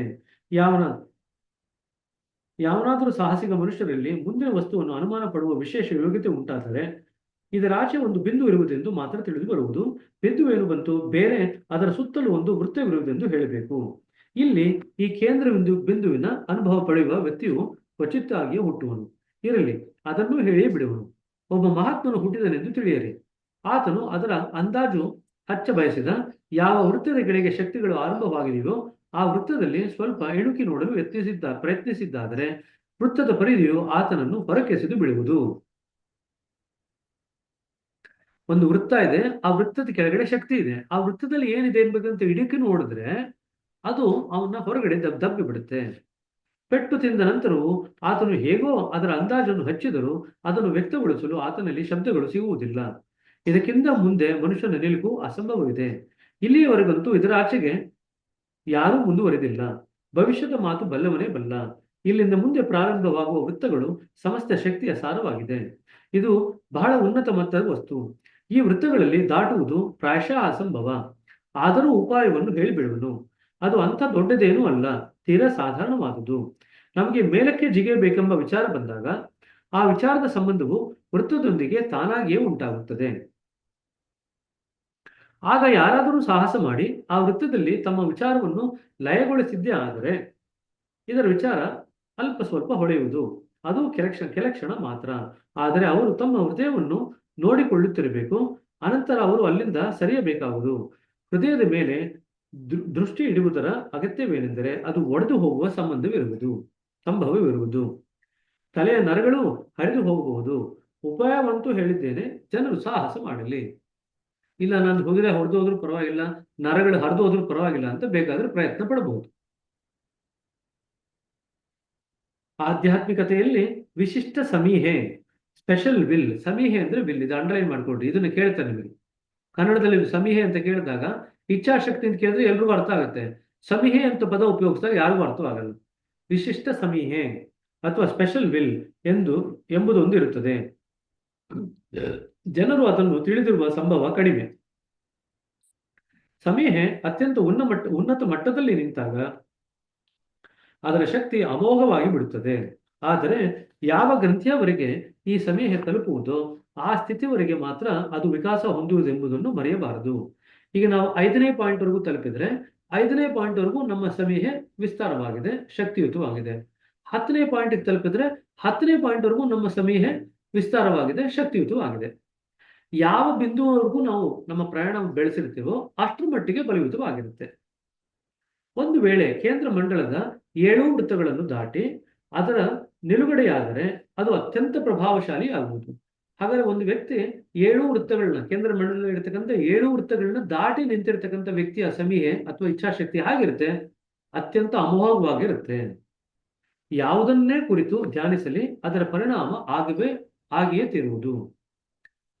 ಅರ್ಥ ಆಯ್ತಾ? ವಿಶಿಷ್ಟವಾದಂಥ ಸಮೀಹೆ ಅಂದ್ರೆ ನಾವು ಯಾವುದನ್ನು ಕುರಿತು ಧ್ಯಾನ ಮಾಡ್ತೀವೋ ಅದರ ಪರಿಣಾಮ ಆಗೇ ತೀರುತ್ತೆ. ಸ್ವಲ್ಪ ಕಾಲ ಆಗ್ಬೋದು, ಆದ್ರೆ ಆಗೇ ತೀರಬೇಕು. ಈ ಇಚ್ಛಾಶಕ್ತಿಯಿಂದ ನಕ್ಷತ್ರಗಳ ಗತಿಯನ್ನು ನಿಲ್ಲಿಸಬಹುದು. ಹೀಗೆ ಇಚ್ಛಾಶಕ್ತಿ ಅಮೋಘವಾಗುವುದೇ ಬ್ರಹ್ಮಗತಿ. ಈಗ ನೋಡಿ, ಆ ಸಮೀಹೆ ಬದಲಿಗೆ ಇಚ್ಛಾಶಕ್ತಿ ಅನ್ನೋ ಪದ ಉಪಯೋಗಿಸ್ತಿದ್ದಾರೆ. ಸಮೀಹೆ ಅಂದ್ರೆ ಇಚ್ಛಾಶಕ್ತಿ ಅಷ್ಟೇ. ಯಾರಿಗೆ ಈ ರೀತಿಯಾದಂಥ ಅಮೋಘವಾದಂಥ ಇಚ್ಛಾಶಕ್ತಿ ಪ್ರಾಪ್ತವಾಗುತ್ತೋ ಅವರು ಬ್ರಹ್ಮಗತಿಯಲ್ಲಿದ್ದಾರೆ ಅಂತ ನಾವು ಹೇಳ್ತೀವಿ. ಧಾರ್ಮಿಕ ಗ್ರಂಥಗಳಲ್ಲಿ ಬ್ರಹ್ಮಗತಿಯ ವ್ಯಾಖ್ಯೆಯನ್ನು ಬಹಳವಾಗಿ ಮಾಡಲಾಗಿದೆ. ಮಹಾತ್ಮನು ತಮ್ಮನ್ನು ಅದರೊಂದಿಗೆ ಹೋಲಿಸಿಕೊಳ್ಳಲೆಂದು ನಾನು ಕೇವಲ ಕೆಲವೇ ಶಬ್ದಗಳಲ್ಲಿ ಇದನ್ನು ವಿವರಿಸಿದ್ದೇನೆ. ಆದರೆ ಬಂದು ಇಂತಹ ವಿಭೂತಿ ಪುರುಷನು ಮೇಲಿಂದ ಮೇಲೆ ಹುಟ್ಟುವುದಿಲ್ಲ, ಅಲ್ಲದೆ ಆತನು ತನ್ನ ಇಚ್ಛಾಶಕ್ತಿಯನ್ನು ಕೇವಲ ಆಧ್ಯಾತ್ಮಿಕ ಕ್ಷೇತ್ರದಲ್ಲಷ್ಟೇ ಪ್ರಯೋಗಿಸುವನು, ಇಲ್ಲವೇ ಅದಕ್ಕೆ ಸಂಬಂಧಪಟ್ಟ ಇತರ ಕಾರ್ಯಗಳಲ್ಲಿ ತೊಡಗಿಸುವನು. ಆತನ ದೃಷ್ಟಿ ಬೇರೆ ಕಡೆಗೆ ಹರಿಯುವುದೇ ಇಲ್ಲ. ಆ ರೀತಿಯಾದಂಥ ವಿಶೇಷವಾದಂಥ ಇಚ್ಛಾಶಕ್ತಿ ನಮಗೆ ಬಂದಿದ್ದಾದರೆ ಅದನ್ನ ಕೇವಲ ಆಧ್ಯಾತ್ಮಿಕ ಮತ್ತು ಆಧ್ಯಾತ್ಮಕ್ಕೆ ಸಂಬಂಧಪಟ್ಟಂತ ಕ್ರಿಯೆಗಳಲ್ಲೇ ನಾವು ಅಷ್ಟೇ ಉಪಯೋಗಿಸ್ಕೊಳ್ತೀವಿ. ಬೇರೆ ಯಾವ ಕಡೆನೂ ಆತನ ದೃಷ್ಟಿ ಹೋಗ್ಲಿಕ್ಕೆ ಸಾಧ್ಯವಿಲ್ಲ. ಈಗ ಅದ್ರ ಬಗ್ಗೆ ಸ್ವಲ್ಪ ವಿವರಣೆ ಕೊಡ್ತಾರೆ, ಏಕೆಂದ್ರೆ ಇದು ಕೆಲವು ಸತಿ ಪ್ರಶ್ನೆ ಬಂದಿದೆ ನಿಮಗೆ ಪರೀಕ್ಷೆನಲ್ಲಿ, ಹಾಗಾಗಿ ಅದನ್ನು ವಿವರಣೆ ಕೊಡ್ತೇವೆ. ಈ ಸಮೀಹ ಸ್ವರೂಪವೇನು ಅಂದ್ರೆ ಈ ಇಚ್ಛಾಶಕ್ತಿ, ವಿಶೇಷವಾದಂಥ ಇಚ್ಛಾಶಕ್ತಿ ಅಂತ ಹೇಳಿದ್ರಲ್ಲ, ಇದರ ಸ್ವರೂಪ ಆದ್ರೂ ಏನು? ಅದಕ್ಕೆ ವ್ಯಾಘಾತ ಉಂಟಾಗುವುದಿಲ್ಲ, ಏನಾಗಬೇಕೋ ಅದು ಹಾಗೆಯೇ ತಿರುವುದು. ಅಂದ್ರೆ ಅದಕ್ಕೆ ವಿರುದ್ಧವಾದಂಥ ವಿಚಾರ ನಮ್ಮ ಮನಸ್ಸಿನಲ್ಲಿ ಹೊಳೆಯೋದೇ ಇಲ್ಲ. ವ್ಯಾಘಾತ ಅಂತಂದ್ರೆ ಅದಕ್ಕೆ ವಿರುದ್ಧವಾದಂಥ ಒಂದು ವಿಚಾರ ನಮ್ಮ ಮನಸ್ಸಿನಲ್ಲಿ ಹೊಳೆಯೋದೇ ಇಲ್ಲ, ನಮ್ಗೆ ಅದು ಹೊಳೆಯೋದೇ ಇಲ್ಲ. ಏನಾಗಬೇಕು ಅದು ಹಾಗೆಯೇ ಅದಕ್ಕೆ ಅನ್ಫೇಲಿಂಗ್ ಅಂತ ಹೇಳ್ತೀವಿ. ಒಂದ್ಸತಿ ಅನ್ಕೊಂಡ್ರೆ ಅದು ಹಾಗೆಯೇ ತೀರುತ್ತೆ. ಸೊ ಏನಾಗಬೇಕು ಅದು ಹಾಗೆಯೇ ತೀರುವುದು. ಅದರ ವಿರುದ್ಧದ ವಿಚಾರವು ಮನಸ್ಸಿನಲ್ಲಿ ಸುಳಿಯಲಾರದಷ್ಟು ಆತ್ಮವಿಶ್ವಾಸವು ಹೆಚ್ಚುವುದು. ಅನೇಕ ಸಾಹಸಿಗರಲ್ಲಿ ಅಭ್ಯಾಸ ಪ್ರಾರಂಭಿಸುತ್ತಲೇ ಇದು ಬೆಳೆಯತೊಡಗುವುದು, ಆದರೆ ಅದು ತನ್ನ ಪರಿಮಿತಿಯಲ್ಲಿಯೇ ಕಾರ್ಯ ಮಾಡುವುದು. ಉನ್ನತ ಕ್ಷೇತ್ರಗಳಲ್ಲಿ ಫಲಕಾರಿ ಆಗಲಾರದು. ಕನಿಷ್ಠ ಪಕ್ಷ ಜನರು ಪ್ರಯತ್ನವನ್ನಾದರೂ ಮಾಡಲೆಂಬ ಉದ್ದೇಶದಿಂದ ಈ ರಹಸ್ಯವನ್ನು ಬರೆದಿದ್ದೇನೆ. ಲೌಕಿಕ ಕಾರ್ಯವೇ ಆಗಲಿ ಲೌಕಿಕವೇ ಆಗಲಿ ಅದನ್ನು ಮಾಡುವಾಗ ಅದು ಅಗತ್ಯ ಆಗಲಿಕ್ಕಿಲ್ಲವೆಂಬ ವಿಚಾರಕ್ಕೆ ಆಸ್ಪದವೇ ಕೊಡಬಾರದು. ಇದು ನಾವು ಬೆಳೆಸ್ಕೋಬೇಕು. ಏನೇ ವಿಚಾರ ಮಾಡಿದ್ರು ಕೂಡ ಲೋಕದ ಸ್ತರದಲ್ಲಾಗ್ಲಿ ಅಲೋಕದ ಸ್ತರದಲ್ಲಾಗಲಿ ಇದು ಆಗಲಿಕ್ಕಿಲ್ವೇನೋ ಅನ್ನೋ ವಿಚಾರ ನಮ್ಮ ಮನಸ್ಸಿನಲ್ಲಿ ಬರಲೇಬಾರದು. ಆ ರೀತಿ ಆದಾಗ ನಮ್ಮ ಇಚ್ಛಾಶಕ್ತಿ ದೃಢ ಆಗ್ತಾ ಹೋಗುತ್ತೆ, ಗಟ್ಟಿ ಆಗ್ತಾ ಹೋಗುತ್ತೆ. ಈ ಮಾತು ಆಧ್ಯಾತ್ಮಿಕತೆಯೊಂದಿಗೆ ಸಂಬಂಧಪಟ್ಟಿದ್ದರೂ ಈ ವಿಜ್ಞಾನವು ಲೌಕಿಕ ಲಾಭಗಳಿಗಾಗಿಯೂ ಉಪಯೋಗಿಸಬಾರದೆಂದೇನಿಲ್ಲ. ಆಧ್ಯಾತ್ಮಿಕ ವ್ಯಕ್ತಿಗೆ ಇದೆಲ್ಲ ತೀರ ಸಾಮಾನ್ಯವಾಗಿದ್ದು ಆತನು ಬೇಕಾದಾಗ ಇದನ್ನು ಪ್ರಯೋಗಿಸಬಲ್ಲನು. ಜ್ಞಾನವನ್ನು ಕುರಿತು ಬರೆಯುತ್ತಾ ನಾನು ಪದಾರ್ಥ ವಿಜ್ಞಾನದ ಮೇಲೂ ಸ್ವಲ್ಪ ಬೆಳಕನ್ನು ಬೀರಿದ್ದೇನೆ, ಆದರೆ ಅದನ್ನು ಕುರಿತು ಧ್ಯಾನಪೂರ್ವಕ ವಿಚಾರ ಮಾಡಿದಾಗಲೇ ಅದು ತಿಳಿದು ಬರುವುದು. ಸೊ ಈ ರೀತಿಯಾದಂಥ ಇಚ್ಛಾಶಕ್ತಿನ ನಾವು ಈ ಸ್ತರದಿಂದನೇ ಗಳಿಸ್ಕೊಳ್ತಾ ಹೋಗ್ಬೋದು. ಯಾವಾಗ ಇಚ್ಛಾಶಕ್ತಿ ಗಟ್ಟಿ ಆಗ್ತಾ ಹೋಗುತ್ತೆ, ಅದಕ್ಕೆ ವಿರುದ್ಧವಾದಂತ ನಾವೇನು ಅನ್ಕೊಳ್ತೀವಲ್ಲ ಅದಕ್ಕೆ ವಿರುದ್ಧವಾದಂಥದ್ದನ್ನು ಯಾವುದು ನಾವು ಅನ್ಕೋಬಾರ್ದು. ಅವಾಗ ಇಚ್ಛಾಶಕ್ತಿ ತಿಳಿಯಾಗೋಗುತ್ತೆ, ಗಟ್ಟಿ ಆಗಲ್ಲ, ಬಲ ಕಡಿಮೆ ಆಗುತ್ತೆ ಅದರದ್ದು. ಸೊ ಏನಾಗಬೇಕೋ ಅದನ್ನ ಆಗಬೇಕು ಅಂತ ಮನಸ್ಸಿನಲ್ಲಿ ಒಂದೇ ಭಾವ ಇಟ್ಕೊಂಡಿತ್ತು ಅಂತಂದ್ರೆ ಅವಾಗ ನಾವು ನಮ್ಮ ಇಚ್ಛಾಶಕ್ತಿನ ಗಟ್ಟಿ ಮಾಡ್ತಾ ಹೋಗ್ತೀವಿ. ಪ್ರಕೃತಿಯಲ್ಲಿ ನಿರ್ಮಾಣ ಮತ್ತು ವಿನಾಶ ಇವೆರಡೂ ಶಕ್ತಿಗಳಿವೆ. ಎಲ್ಲಿ ನಿರ್ಮಾಣದ ಸ್ಥಿತಿ ಇದೋ ಅದರ ಮಗುಲಲ್ಲಿಯೇ ವಿನಾಶದ ರೂಪವು ದೊರೆಯುವುದು. ನಾನು ಮೊದಲನೇ ಗ್ರಂಥಿಯ ಬಗ್ಗೆ ಮೊದಲೇ ಬರೆದಂತೆ ಇದರ ನಟ್ಟ ನಡುವೆ ಒಂದು ಬಿಂದುವಿದೆ ಅಥವಾ ಕಾಡಿನಂತಹದಿದೆ. ನಾವು ಆಧ್ಯಾತ್ಮಿಕತೆಯಲ್ಲಿ ಇದನ್ನೇ ತೆಗೆದುಕೊಳ್ಳುವೆವು, ಏಕೆಂದರೆ ಈ ಕಾಡಿನಿಂದ ಜೇಡದ ಬಲೆಯಂತೆ ಶಾಖೆಗಳು ಹೊರಡುವವು. ನಾವು ಇದೇ ಕಾಡಿನಲ್ಲಿ ನಮ್ಮನ್ನು ಲಯಗೊಳಿಸಿ ಇದರಲ್ಲಿಯೇ ಇಲ್ಲಿಂದಲೇ ಮೇಲಕ್ಕೆದ್ದು ಸಾರೂಪ್ಯತೆ ದಶೆಯನ್ನು ಮುಟ್ಟುವೆವು. ಯಾವ ಮೂಲ ದಶೆಯಲ್ಲಿ ಅಥವಾ ಯಾವ ಸ್ಥಿತಿಯಲ್ಲೇ ಆಗಿರಲಿ ಭೂಮ ಇದೆಯೋ ಅದರ ಸುತ್ತಲೂ ಒಂದು ವೃತ್ತವಿದೆ. ತಿಳುವಳಿಕೆಗಾಗಿ ಅದನ್ನು ಶಕ್ತಿ ಅಥವಾ ಪ್ರಕಾಶದ ಕ್ಷೇತ್ರವೆನ್ನಬಹುದು. ಅದು ಯಾರನ್ನೂ ಒಳಗಡೆಗೆ ನೆಲೆಗೊಳಿಸುವುದಿಲ್ಲ. ಇಂಥದೇ ಸ್ಥಿತಿ ಈ ಗ್ರಂಥಿ ಅಥವಾ ಕಾಡಿನಲ್ಲಿದೆ.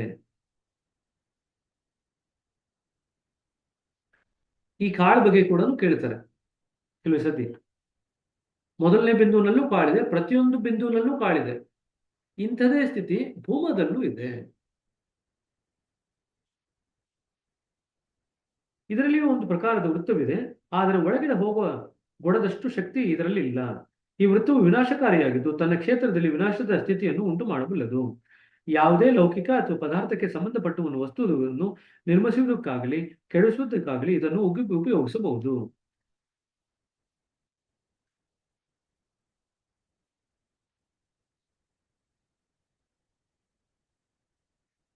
ಮೊದಲನೇ ಬಿಂದುವಿನಲ್ಲಿ ನಟ್ಟ ನಡುವಿನಲ್ಲಿ ಒಂದು ಕಾಳಿದೆ, ಒಂದು ಬಿಂದು ಇದೆ. ಅದನ್ನ ಬಾಬುಜಿ ಅವರು ಕಾಳು ಅಂತ ಕರೀತಾರೆ. ಆ ಕಾಳಿನಲ್ಲಿ ನಾವು ಪ್ರವೇಶ ಪಡೆದಾಗ ಅದರಲ್ಲಿ ಇರತಕ್ಕಂಥ ಶಕ್ತಿ ನಮಗೆ ಪ್ರಭುತ್ವಕ್ಕೆ ಬರುತ್ತೆ. ಆ ಶಕ್ತಿಯನ್ನು ಉಪಯೋಗಿಸ್ಕೊಂಡು ನಾವು ವಿನಾಶವನ್ನು ಬೇಕಾದರೂ ತರಬಹುದು. ಇದೇ ರೀತಿಯಾದಂಥ ಸ್ಥಿತಿ ಭೂಮದಲ್ಲೂ ಇದೆ. ಏನಪ್ಪಾ ಅಂತಂದ್ರೆ ಕೆಳಗೆ ಇರತಕ್ಕಂಥ ಕಾಳುಗಳಲ್ಲಿ ನಾವು ಪ್ರವೇಶ ಪಡಿಬಹುದು, ಭೂಮದ ಒಳಗೆ ಪ್ರವೇಶ ಪಡಿಲಿಕ್ಕೆ ಆಗಲ್ಲ. ಇಷ್ಟೇ ಎರಡನೇ ವ್ಯತ್ಯಾಸ. ನೀವು ಕೆಳಗಡೆ ಇರತಕ್ಕಂಥ ಕಾಳಿನಲ್ಲಿ ನಮಗೆ ಜೇಡರ ಬಲೆ ಗೂಳು ಏನಂತಾರೆ ಜೇಡರ ಬಳೆಯಂತೆ ಶಾಖೆಗಳು ಹೊರಡುವವು ಕೆಳಗಡೆ ಇರತಕ್ಕಂಥ ಬಿಂದುಗಳಲ್ಲಿ. ಭೂಮದಿಂದ ಯಾವ ಶಾಖೆಗಳು ಹೊರಡಲ್ಲ. ಇಷ್ಟನೇ, ನಮಗೆ ಶಾಖೆಗಳ ಅನುಭವ ಭೂಮದಲ್ಲಿ ಆಗಲ್ಲ, ಆದ್ರೆ ಇಲ್ಲಿ ಶಾಖೆಗಳ ಅನುಭವ ಆಗುತ್ತೆ. ಯಾರು ಆ ಬಿಂದುವಿನಲ್ಲಿ ಅಥವಾ ಕಾಡಿನಲ್ಲಿ ಪ್ರವೇಶ ಪಡೆದಿರ್ತಾರೋ ಅವರು ವಿಧ್ವಂಸಕ ಅಥವಾ ವಿನಾಶಕಾರಿಯಾದಂಥ ಶಕ್ತಿಗಳನ್ನ ಅವರು ಪಡ್ಕೊಳ್ತಾರೆ. ಹನುಮಂತನು ಈ ಶಕ್ತಿಯ ಪ್ರಯೋಗವನ್ನು ಬಹಳ ಮಾಡಿದ್ದನು. ನಾನು ರಾಜಯೋಗದ ಪ್ರಭಾವದಲ್ಲಿ ಬರೆದಂತೆ ಇದೇ ಶಕ್ತಿಯೇ ಹಿಂದೂ ಮಹಾಸಾಗರದ ವಾಯುವನ್ನು ಲಂಕಾದಹನಕ್ಕಾಗಿ ಎಳೆದುಕೊಂಡಿದ್ದು. ಅನಪೇಕ್ಷಿತ ಪ್ರಭಾವವನ್ನು ಉಂಟು ಮಾಡಲು ವಿನಾಶಕಾರ ವಾಯುವನ್ನು ಸೆಳೆದುಕೊಳ್ಳಲು ವಿಧಾನ ಹೇಗೆಂದರೆ, ತನ್ನ ಇಚ್ಛಾಶಕ್ತಿಯಿಂದ ಹನುಮಂತ ಹೇಗೆ ಮಾಡಿದ ಅಂತ ಬರೀತಾರೆ. ತನ್ನ ಇಚ್ಛಾಶಕ್ತಿಯಿಂದ ಅದನ್ನು ಒಂದು ವಿಶಿಷ್ಟ ಸ್ಥಾನದ ಮೇಲೆ ಕೇಂದ್ರೀಕರಿಸಲಾಗುವುದು. ಸೊ ಹನುಮಂತ ಏನ್ ಮಾಡ್ದ, ತನ್ನ ಇಚ್ಛಾಶಕ್ತಿ ಉಪಯೋಗಿಸ್ಕೊಂಡು ಆ ವಾಯುವನ್ನು ಲಂಕೆಯ ಕಡೆ ಮೇಲೆ ಕೇಂದ್ರೀಕರಣ ಮಾಡ್ದ. ಅಥವಾ ಆ ವೃತ್ತದ ಶಕ್ತಿಯನ್ನು ಯಾವುದಾದ್ರೂ ಒಂದು ಸ್ಥಾನದ ಮೇಲೆ ಎಸೆದು ಬೀಳುವುದಾದ್ರೂ ಆಗಬಹುದು, ಕೇಂದ್ರೀಕರಿಸಬಹುದು, ಅಥವಾ ಆ ವಾಯುವನ್ನು ತಗೊಂಡು ಅದರ ಮೇಲೆ ತನ್ನ ಇಚ್ಛಾಶಕ್ತಿಯಿಂದ ಎಸೆದು ಬಿಡೋದು. ಅದರ ಪರಿಣಾಮವಾಗಿ ಆ ಸ್ಥಾನವು ಸುಟ್ಟು ಕಾಡಿಗೆ ಆಗುವುದು. ಇದನ್ನೇ ಒಳ್ಳೆಯ ಸ್ಥಾನದಲ್ಲಿ ಉಪಯೋಗಿಸಿದ್ದಾದರೆ ಹಜರತ್ ಮೂಸಾ ಅವರು ತೂರ್ ಪರ್ವತ ಮೇಲೆ ಕಂಡಿದ್ದರೆಂದು ಹೇಳದಾದ ಜ್ಯೋತಿಯಂತ ಜ್ಯೋತಿಯು ಉತ್ಪನ್ನವಾಗುವುದು. ಈ ಪ್ರಕಾರ ಇದರಿಂದ ಒಳ್ಳೆಯ ಹಾಗೂ ಕೆಟ್ಟ ಕೆಲಸಗಳೆರಡನ್ನೂ ತೆಗೆದುಕೊಳ್ಳಬಹುದು. ಆದರೆ ಯೋಗಿಯ ದೃಷ್ಟಿಯು ಯಾವಾಗಲೂ ಒಳಿತಿನ ಮೇಲೆ ಇರುವುದರಿಂದ ಕೇವಲ ವಿಶೇಷ ಪರಿಸ್ಥಿತಿಗಳ ಹೊರತಾಗಿ ಇದರ ಪ್ರಯೋಗವನ್ನು ಮಾಡಲಾಗುವುದಿಲ್ಲ. ಇದೇ ರೀತಿ ಮುಂದಿನ ಗ್ರಂಥಿಗಳ ಸ್ಥಿತಿಯು ಎಂದು ತಿಳಿಯಬೇಕು. ಸೊ ಮೊದಲನೇ ಬಿಂದುವಿನಲ್ಲಿರ್ತಕ್ಕಂಥ ಕಾಡಿನಂತ ಸ್ಥಿತಿನೇ ಎಲ್ಲಾ ಗ್ರಂಥಿಗಳಲ್ಲೂ ನಟ್ಟ ನಡುವೆ ಇರುತ್ತೆ, ಸೆಂಟರ್ ಅಂತ ಇಟ್ಕೊಳ್ರಿ. ಸರಿ, ಇಲ್ಲಿವರೆಗೂ ನಿಲ್ಲಿಸ್ತೀನಿ. ಏನಾದ್ರು ಪ್ರಶ್ನೆಗಳಿದ್ರೆ ಕೇಳಬೇಕು. ಅಂತಿಮ ದಿಶೆ ಸ್ವಲ್ಪ ಮಟ್ಟಿಗೆ ಅರ್ಥ ಮಾಡ್ಕೊಳ್ಳೋದು ಸ್ವಲ್ಪ ಕ್ಲಿಷ್ಟನೇ, ಹಾಗಾಗಿ ಸ್ವಲ್ಪ ನಿಧಾನಕ್ಕೆ ಹೋಗ್ತಾ ಇದ್ದೀನಿ. ಏನಾದ್ರು ಪ್ರಶ್ನೆಗಳಿದ್ರೆ ಕೇಳ್ಬೋದು.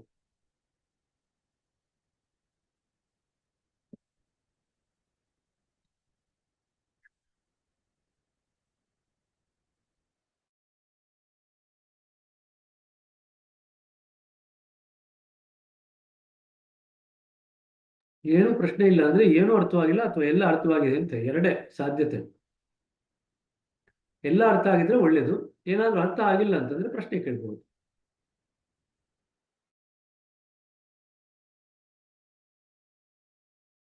ಸ್ವಲ್ಪ ಮಟ್ಟಿಗೆ ಕ್ಲಿಷ್ಟವಾಗಿದೆ, ಮತ್ತೊಮ್ಮೆ ನಾವು ಕೇಳಿ ಆಮೇಲೆ ಬೇಕಾದ್ರೆ ಪ್ರಶ್ನೆ ಕೇಳ್ಬೋದು ಅಂತ ಆಗ್ಬೋದು, ತೊಂದರೆ ಇಲ್ಲ.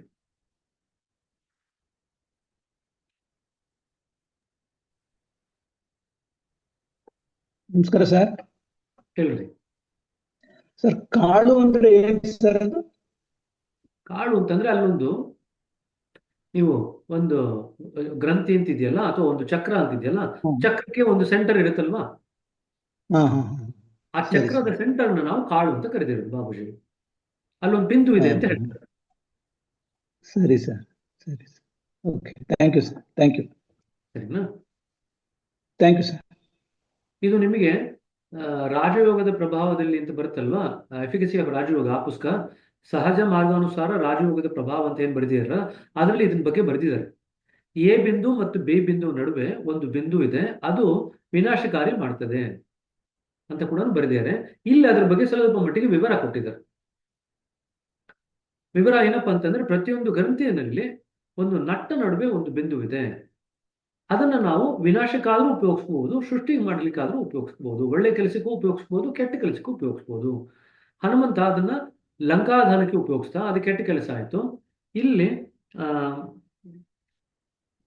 ಹಜರತ್ ಮೋಸಸ್ ಅವರು ಶೂರ್ ಪರ್ವತದ ಮೇಲೆ ಕಂಡಿದ್ದರಿಂದ ಜ್ಯೋತಿರ್ ನೋಡ್ಬೇಕಾದ್ರು ಅದೇ ಶಕ್ತಿಯನ್ನು ಉಪಯೋಗಿಸ್ಕೊಂಡಿರ್ತಾರೆ. ಅಲ್ಲಿ ಅವರು ಒಳ್ಳೆ ಕೆಲಸಕ್ಕೆ ಉಪಯೋಗಿಸ್ಕೊಂಡ್ರು. ಆ ಜ್ಯೋತಿಯಿಂದ 10 ಕಮಾಂಡ್ಮೆಂಟ್ಸ್ ಅಂತ ಬರುತ್ತೆ. ನೀವು ಮೋಸಸ್ ಅವ್ರ ಕತೆ ಓದಿದ್ರೆ, ಅವ್ರ ಜೀವನ ಚರಿತ್ರೆ ಓದಿದ್ರೆ 10 ಕಮಾಂಡ್ಮೆಂಟ್ಸ್ ಅಂತ ಬರುತ್ತೆ. ಸೊ ಹಾಗಾಗಿ ಎಷ್ಟೋ ಜನ ಕ್ರಿಶ್ಚಿಯನ್ಸ್ ಅವರಲ್ಲಿ 10 ಕಮಾಂಡ್ಮೆಂಟ್ಸ್ ಅಂತ ಬರುತ್ತೆ, ನಮ್ಮಲ್ಲಿ 10 ಮ್ಯಾಕ್ಸಿಮ್ಸ್ ಅಂತ ಬರುತ್ತೆ.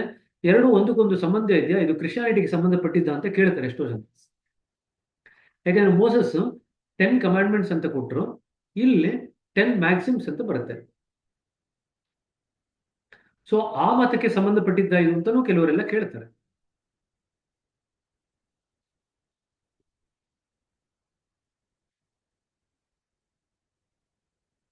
ಮತ್ತೆ ಪ್ರಶ್ನೆ ಇದೆಯಾ?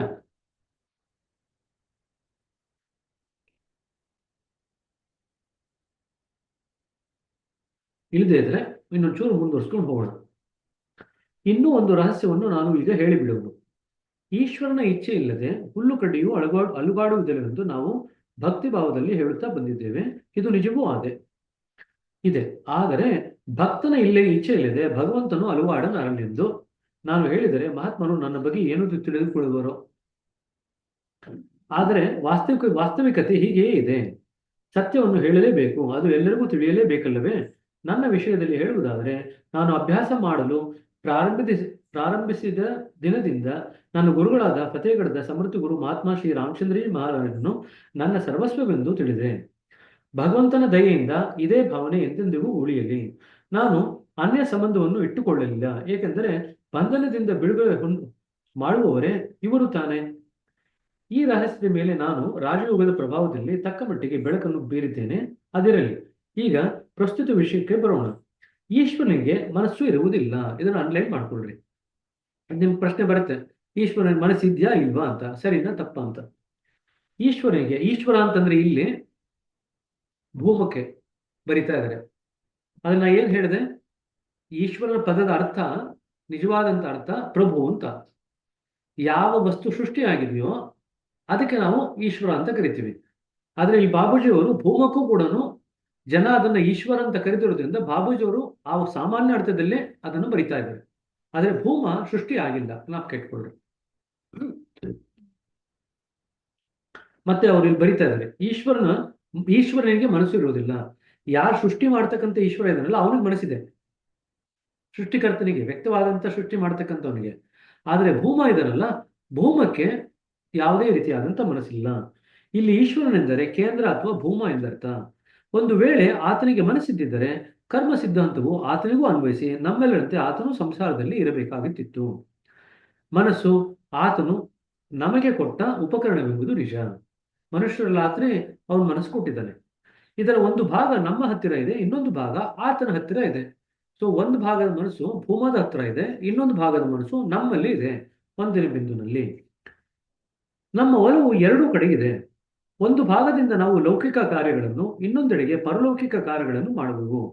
ನಾವು ನಮ್ಮ ಮನಸ್ಸನ್ನು ಆತನ ಹತ್ತಿರವಿದ್ದ ತುದಿಯೊಂದಿಗೆ ಜೋಡಿಸಿದಾಗ ಒಂದೇ ಧಾರೆ ಹರಿಯತೊಡಗುವುದು. ಮತ್ತು ಇದರದೇ ಅಭ್ಯಾಸದ ಅವಶ್ಯಕತೆ ಇದೆ. ಏಕೆಂದರೆ ಆತನ ಹತ್ತಿರವಿದ್ದ ಭಾಗದಲ್ಲಿ ಯಾವ ಮಿಡಿತವಿರುವುದೋ ಅದೇ ನಮ್ಮ ಹತ್ತಿರವಿದ್ದ ಭಾಗ ಅಥವಾ ಮನಸ್ಸಿನಲ್ಲಿ ಉಂಟಾಗಬೇಕು.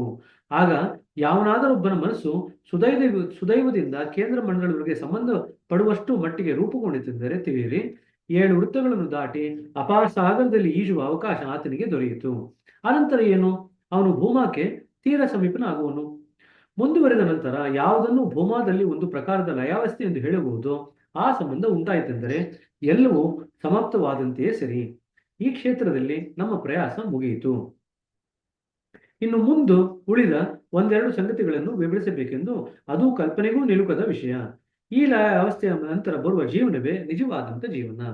ಸೊ ಭೂಮಾದ ಜೊತೆಗೆ ನಾವು ಯಾವಾಗ ಲಯಾವಸ್ಥೆಯನ್ನು ಹೊಂದುತ್ತೇವೆ, ಆವಾಗ ಯಾವ ಜೀವನ ಬರುತ್ತೆ ಅದನ್ನು ನಾವು ನಿಜವಾದ ಜೀವನ ಅಂತ ಕರಿತೀವಿ. ಈ ದಶೆಯಲ್ಲಿ ಅಸ್ತಿತ್ವವನ್ನು ಅಳಿಸಿದ ನಂತರವೇ ಅದು ಪ್ರಾಪ್ತವಾಗುವುದು. ಸೊ ನಮ್ಮ ಲೌಕಿಕ ಅಸ್ತಿತ್ವದಲ್ಲಿ ನಮಗೆ 3 ವಸ್ತುವಿನ ಪ್ರಜ್ಞೆ ಇರುತ್ತೆ: ದೇಹ ಪ್ರಜ್ಞೆ, ಮನಸ್ಸಿನ ಪ್ರಜ್ಞೆ, ಆತ್ಮದ ಪ್ರಜ್ಞೆ. ಈ 3 ಪ್ರಜ್ಞೆಗಳನ್ನ ನಾವು ಅಳಿಸಿದ ನಂತರ ನಮಗೆ ನಿಜವಾದಂತ ಜೀವನ ಪ್ರಾಪ್ತವಾಗದು. ಸರಿ, ಇಲ್ಲಿಗೆ ನಿಲ್ಲಿಸೋಣಂತೆ. ನಾಳೆಯಿಂದ ಇಲ್ಲಿಂದ ಮುಂದುವರಿಸ್ಕೊಂಡು ಹೋಗೋಣ. 317 ಪುಟ 317 ಇಲ್ಲಿಗೆ ನಿಲ್ಲಿಸೋಣ. 7:45 ಆಗ್ತಾ ಬಂತು. ಎಲ್ರಿಗೂ ಪಾಪ ಇವತ್ತು ವೀಕೆಂಡ್ ಅಲ್ವಲ್ಲ, ಇವತ್ತೆಲ್ರಿಗೂ ರಜಾ ಇದೆಯಾ? ರಂಜಾನ್ ಅಂತ. ನಮಗೆ ರಜಾ ಇಲ್ಲ.